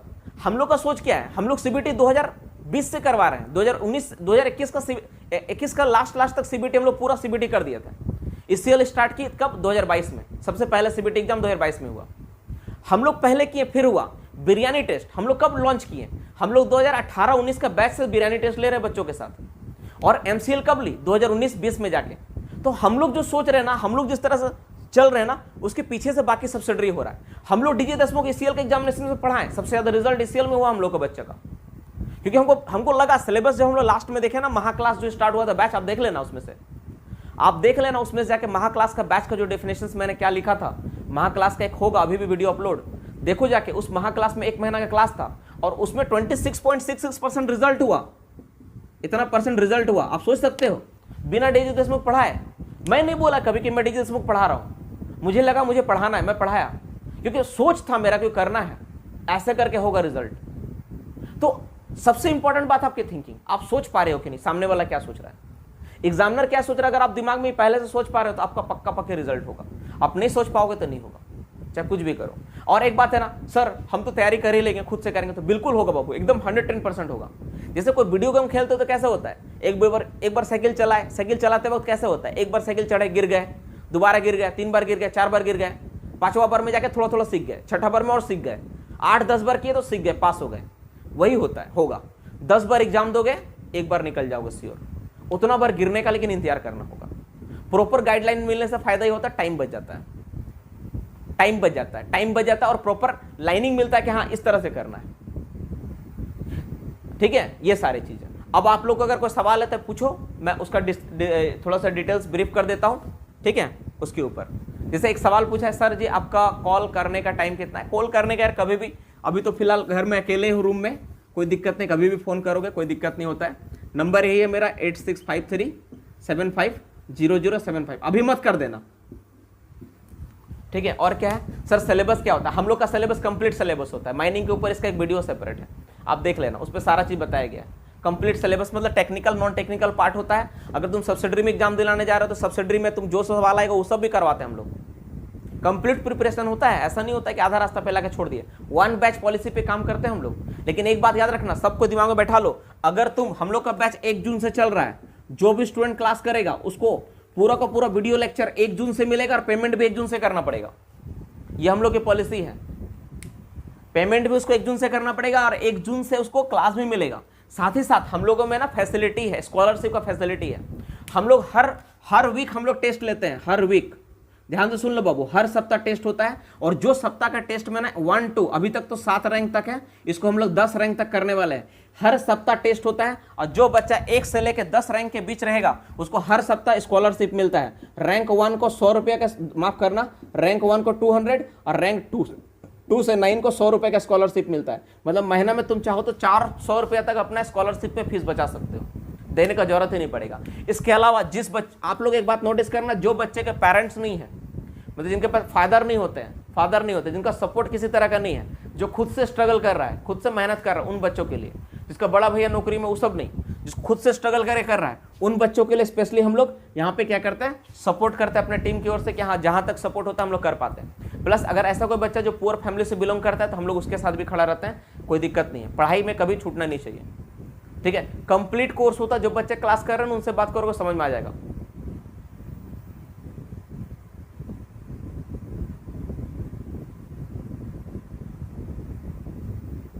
समझ में आया क्या बोले, कंप्लीट कोर्स होता है सर। जो लास्ट 90 क्लास था उसका भी नहीं, वो हर बैच में अलग अलग टाइमिंग, हर बैच का अलग अलग सिलेबस होता है, अलग अलग रूल होता है। अरे यार जब तुम बताओ कि हर बार सर्कुलर चेंज हो जाता है तो तुम पुराना वाला क्लास से तुम कैसे कर पाओगे। बहुत सारे टीचर्स को मैं देखता हूं ना, एक बार नोट्स प्रिपेयर करके ना अपलोड कर दिए, अब बेच रहे हो उसको, कोर्स खरीद लो। अरे यार हर बार सिलेबस चेंज हो रहा है, हर बार टेक्निक चेंज हो रहा है, हर बार एग्जामिनेशन का पैटर्न चेंज हो रहा है, हर बार तुम्हारा डीजीएमएस का सर्कुलर अपडेट हो जाता है, तो तुम पुराना वाला पढ़ के तुम कैसे कर लेगा। हाँ, कोई मतलब ही नहीं है। प्रिपरेशन शार्प लेवल पर होती है, प्रिपरेशन का एक लेवल, एक तरीका है उसका, उससे केवल ना एग्जाम क्रैक किया जा सकता है, पास होया जा सकता है, क्रैक नहीं होगा, पास हो सकते तुम, डेडिकेशन रहेगा ना तुम पढ़ के पास कर लोगे। लेकिन तुम बोलो एग्जाम हम क्रैक कर लेंगे उसको करने के बाद, वो पॉसिबल नहीं है। उसके लिए स्टडी होती है, स्ट्रैटेजी होती है। हम लोग पर डे 20 मिनट्स का डिस्कशन करते हैं। वीकली टेस्ट में हम लोग बोले ना कि हम लोग स्कॉलरशिप देते हैं, स्कॉलरशिप का सुविधा है, दम है तो लो। बहुत कोई बच्चा बोलता है सर आप कम पैसा में फ्री में, बहुत ज्यादा आपका फी है। अब बताओ अगर तुम 4 बार तुम लाया, मान लो तुम रैंक 10 तक ही लाया, 100 करके 400 रुपये तुम्हारा माइनस हो गया, 700 फी है, तो 700 में से 400 गया, बचा 300 रुपया। 300 रुपये फीस कौन सा बड़ा बात है महीने का। हाँ, इतना तो एक टाइम रेस्टोरेंट का खाना है। एक बार रेस्टोरेंट में खाने जाऊंगा ना प्यार से तो 300 रुपये उठेगा बिल, किसी दिन अपना महिला फ्रेंड को लेके जाना खाने के लिए रेस्टोरेंट, जब महिला फ्रेंड है ना, देखना कितना का बिल बनाती है वो। अरे 10 बज गया, खाना कब खाऊंगा, ठीक है ना, समझ में आया बाबू। तो समय को बर्बाद मत करो डियर स्टूडेंट्स, ठीक है। अपना जो फोकस्ड है ना, फोकस को रखो और रियलिटी में जियो, वर्चुअल लाइफ में मत जियो। आप सबसे रिक्वेस्ट, अगर जीवन में कुछ करना चाहते हो ना तो रियलिटी में जियो। और सबसे इंटरेस्टिंग बात तुम लोग जानकर हैरत करेगा, बाकी सारे टीचर्स क्या करते हैं, अपने बच्चों को एडमिशन के लिए बुलाते हैं, हम लोग इंस्टीट्यूशन से ना बच्चों को भगा देते हैं। हर महीना 5% 10% बच्चों को क्लास से निकाल दिया जाता है। जो बच्चे रेगुलर नहीं होते, क्लास अटेंड नहीं करते, एग्जाम नहीं देते। हम लोग बच्चे लोगों का साफ इंस्ट्रक्शन होते हैं। साथ ही साथ आप जितना भी फी पेमेंट करोगे ना, आपको 300 रुपये छोड़कर जितना भी पेमेंट किए, 2 महीना का, 3 महीना का, 4 महीना का, जो भी, आप 1 महीना पेमेंट करके भी ज्वाइन कर सकते हो। तो जैसा भी 2 महीना क्लास है तो 1500 में मिल रहा है ना। मतलब 300 रुपये एडमिशन फी, 700 रुपये मंथली, 700 रुपये मंथली 2 महीना का, तो टोटल तुम्हारा कितना हो रहा है, 7 3 10 1700 हो रहा है ना। ये आपको 1500 में मिल रहा है। तो 1500 में फीस में आप इसको चाहो तो 2 पार्ट में भी जमा कर सकते हो। मान लो अभी 1000 रुपये जमा कर दिए फी के लिए, बाद में फिर 500 रुपये दे दिए, ऐसा कर सकते हो आप। लेकिन 1000 अभी देना ही पड़ेगा, 500 बाद में दे सकते हो, 10 दिन 15 दिन के अंदर दे सकते हो, कोई दिक्कत नहीं है। ये आप करना होगा ऐसा। अब इसमें भी क्या बोला मैं, ये जो है ना, कुछ लोगों का ना, जैसे कुछ बच्चों में ना मैं देखा हूं कि, क्या मैं समझाने वाला था, ध्यान से हट गया। हाँ, एक बात तुम लोग नोटिस करना कि जिसके पेरेंट्स नहीं है ना, उनको जरूर बोलना कि क्लासेस के साथ जुड़े, उन लोगों के लिए स्पेशल सुविधा। कितना घंटा पढ़ाऊंगा डेली, जैसे अभी क्लास कैसे चल रही है, देख रहे हो कितना बजे से मैं लाइव हूं, 8:30 से लेके कितना बजे तक है, 9:40 तक है, ठीक है। और चेहरे में जरा सा पसीना नहीं है, ना ही थकावट है। क्लासेस इस लेवल पे चलती है। अभी भी इतना स्ट्रेंथ होता है ना, कंटिन्यू हम लोग क्लासेस ऐसे चलाते हैं, मतलब 8 से 9:30 तो चलता ही है, 8 से 9:30 तो रोज चलती है, ये तो फिक्स है। इसके अलावा प्लस डाउट क्लास होता है, डाउट क्लास होता है अलग से, और ये 4 डेज होता है। इस पर डिटेल्स वीडियो है यार, 4 दिन पढ़ाते हैं। इसके अलावा 4 दिन होता है, प्लस एग्जाम होता है, एग्जाम के लिए अलग से टाइम होता है, वीकली टेस्ट अलग से होता है, एग्जाम अलग से होता है। 4 दिन में नहीं, वो 4 दिन से अलग से।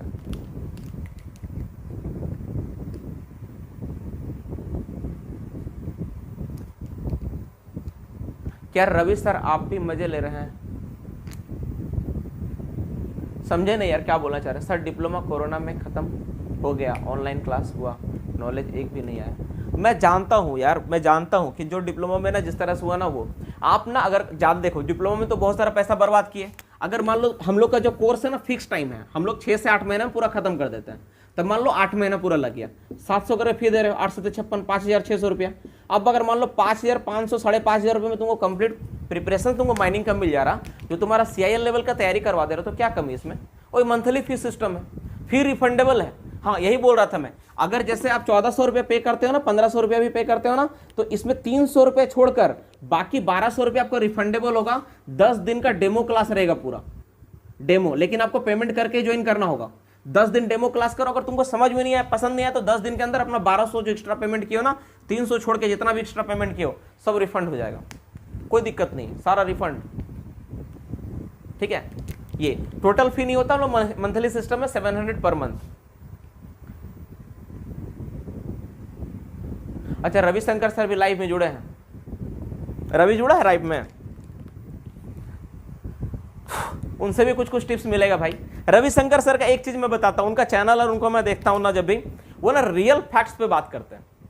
तुम नोटिस करना, रविशंकर सर का एक बात मैं देखा हूं ना, कि जो उनका स्ट्रैटेजी होती है, जो जैसे मान लो कि उनका जो एक आता है ना कि रवि सर का कि इतने सारे सीट हैं, इतने सारे वैकेंसी आएंगी, ये जो होता है ना, ये जो उनका एकदम 110% होता है, मैं देखा हूं।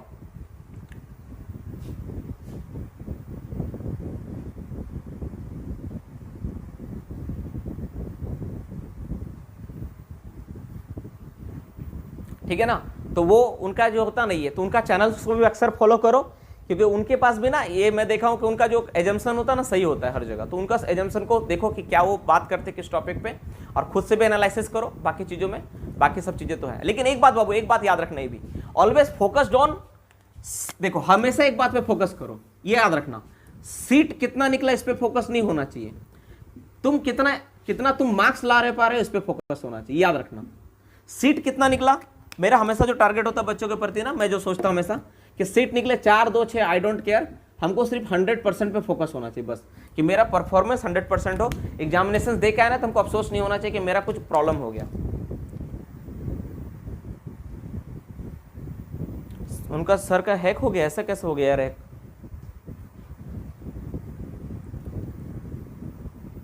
अच्छा, हम लोग कितना घंटा पढ़ा दिया सर पूछ रहे थे, कितना घंटा हुआ? 1.5 घंटा हुआ, 1 घंटा 20 मिनट 40 मिनट हुआ, और क्या होगा? अरे ये सब पढ़ाई थोड़ी ना, ये सब क्या है, ये सब पढ़ाई नहीं है रे, ये सब नहीं है पढ़ाई। तुम लोग इसको पढ़ाई बोलता है ये सब पढ़ाई नहीं है। पढ़ाना किसको बोलते हैं ना, कभी क्लास में आओगे पता चलेगा। वैकेंसी के बारे में सुनो, प्रीवियस क्लास में मैंने वैकेंसी के बारे में बताया था बाबू कि देखना एसएससीएल वैकेंसी निकालेगी। देखो एसएससीएल वैकेंसी अपना डिक्लेयर की, और एसएससीएल देखो हर कंपनी का एक नियम होता है, पहले इंटरनल वैकेंसी निकालती है, तो एसएससीएल भी अपना इंटरनल वैकेंसी निकाली। अब 2 से 3 महीना, मैंने टाइम बताया था, आप लोग टाइम याद करो, मैं बोला था सितंबर टू अक्टूबर तक वेट करो, तो सितंबर से अक्टूबर तक वेट करो, एसएससीएल फ्रेश वैकेंसी देगी।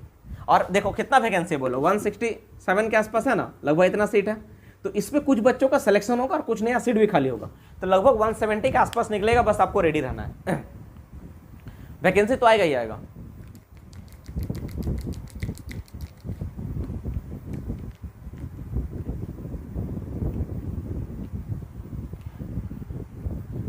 For students try to be in top 50, फिर चाहे सीट कितना भी हो।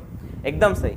रवि सर का रिप्लाई आया है, रवि सर बोले हैं कि जैसे आप सीट के बारे में अक्सर देखते हो ना, सीट के ऊपर रिसर्च मत करो, आप मार्क्स के ऊपर रिसर्च करो कि मार्क्स किस तरह हमको 100 आउट ऑफ 100 कैरी करना है। ये आपका रिसर्च होना चाहिए कि सर हम ऐसा क्या पढ़ेंगे, ऐसा हम क्या करेंगे ताकि मेरा 100% स्कोर हो जाए। ये नहीं सोचना चाहिए कि एससी के हम हैं, सीट निकल गया मेरे लिए 40 ही निकला, हम एसटी हैं, सीट निकला मेरे लिए 30 निकला, हम ओबीसी हैं, मेरे लिए सीट इतना निकला। ये सब सोचोगे ना, जिस दिन आपका दिमाग में एक ख्याल आ जाएगा ना बाबू, उस दिन तुम क्या करते हो, अपना लिए ना एक बेंच मार्क सेट कर देते हो। एकदम 110% बात रिकॉर्डेड है, तुम सोच लो क्या होता है ना, बेंच मार्क सेट कर देते हो। जैसे तुम सोचते हो ना कि एससी का 40 सीट आ गया तो मेरा 80 नंबर में हो जाएगा, मेरा तो 85 लाने से हो जाएगा, ऐसा तुम सोचा तो तुम अपना बेंच मार्क सेट कर दिया और तुम्हारा 85 नंबर नहीं आएगा, ये भी फिक्स है। इसलिए बेंच मार्क हमेशा इस पे रखो कि हमको बेटर परफॉर्मेंस देना, एग्जाम देने के बाद आए ना तो अफसोस नहीं रहना चाहिए कि हाँ हम तो परफॉर्म कर ही नहीं पाए। एग्जाम देने के बाद हमेशा खुशी रहना चाहिए कि हम जितना जानते थे अपना बेस्ट दे के आए हैं, नेक्स्ट बार और इससे बेस्ट देंगे। अगर नहीं हुआ तो क्या हुआ, अपना बेस्ट दे के आए, हमेशा खुशी मिलेगा। ठीक है। एक सवाल आया है, सर बच्चे को कितना घंटा पढ़ना चाहिए, ये बता सकते हैं? बिल्कुल बता सकता हूं।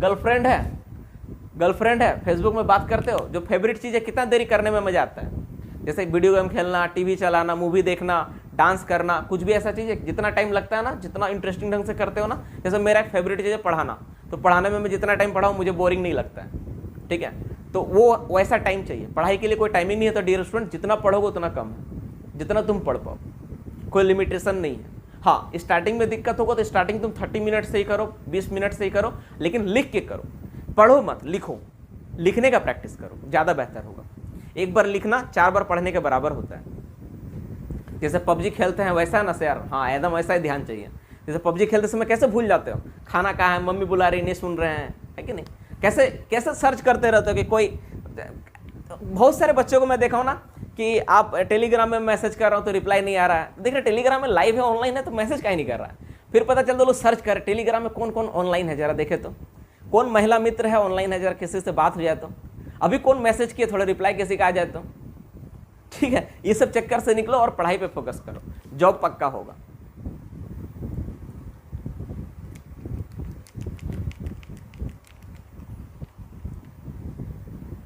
ठीक है, तो मोटा मोटी इन सब बातों के साथ ठीक है ना, इन सब बातों के साथ ही क्लास को एंड करता हूँ। बहुत सारा डिस्कशन हुआ तुम लोग के प्रति, बहुत सारा चीज। एक काम करना, तुम लोग जो भी ईमानदारी से टेस्ट दिया एक बार मैसेज करके रिप्लाई करना, मैसेज टाइप करके रिप्लाई करना कि जितना स्कोर आया, ताकि पता चले कि हमें भी कि कितना लड़का लोग दिया है।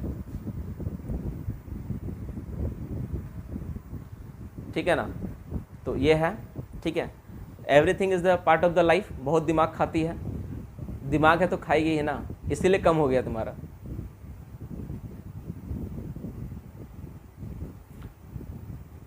हेलमेट का इस्तेमाल करो यार, थोड़ा बहुत बचाओ एग्जाम तक। ज़्यादा दिमाग खत्म कर दोगे, खा लेगी तो फिर एग्जाम नहीं होगा। ठीक है,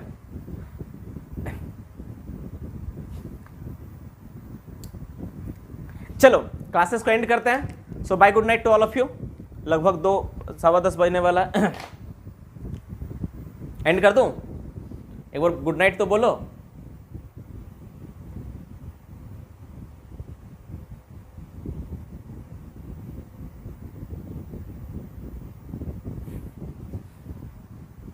चलो, अपना सवाल को ना व्हाट्सएप ग्रुप, टेलीग्राम ग्रुप में भेजना ना, कुछ कुछ सवाल होगा तो देखता हूँ क्या तुम लोग का मन में कन्फ्यूजन रहता है, उससे ज़्यादा आसान होता है ना लाइव क्लास लेने में, उससे एक पता चलता है कि हाँ किस टॉपिक पे बात करना है।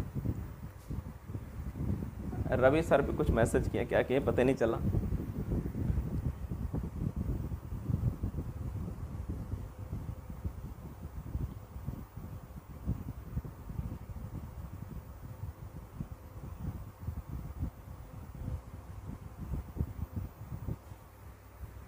सिक्सटी लोग हैं और आप चले जाएं, 60 लोग हैं तो क्या हुआ? अरे 60 लोग हैं तो क्या, ये तो बाकी चीज़ें भी तो हैं, इससे उतना ठीक है। बच्चा लोग को बहुत सारा मिल गया ना, ये लोग भी सोएगा, खाना वाना खाएगा, है ना बाबू?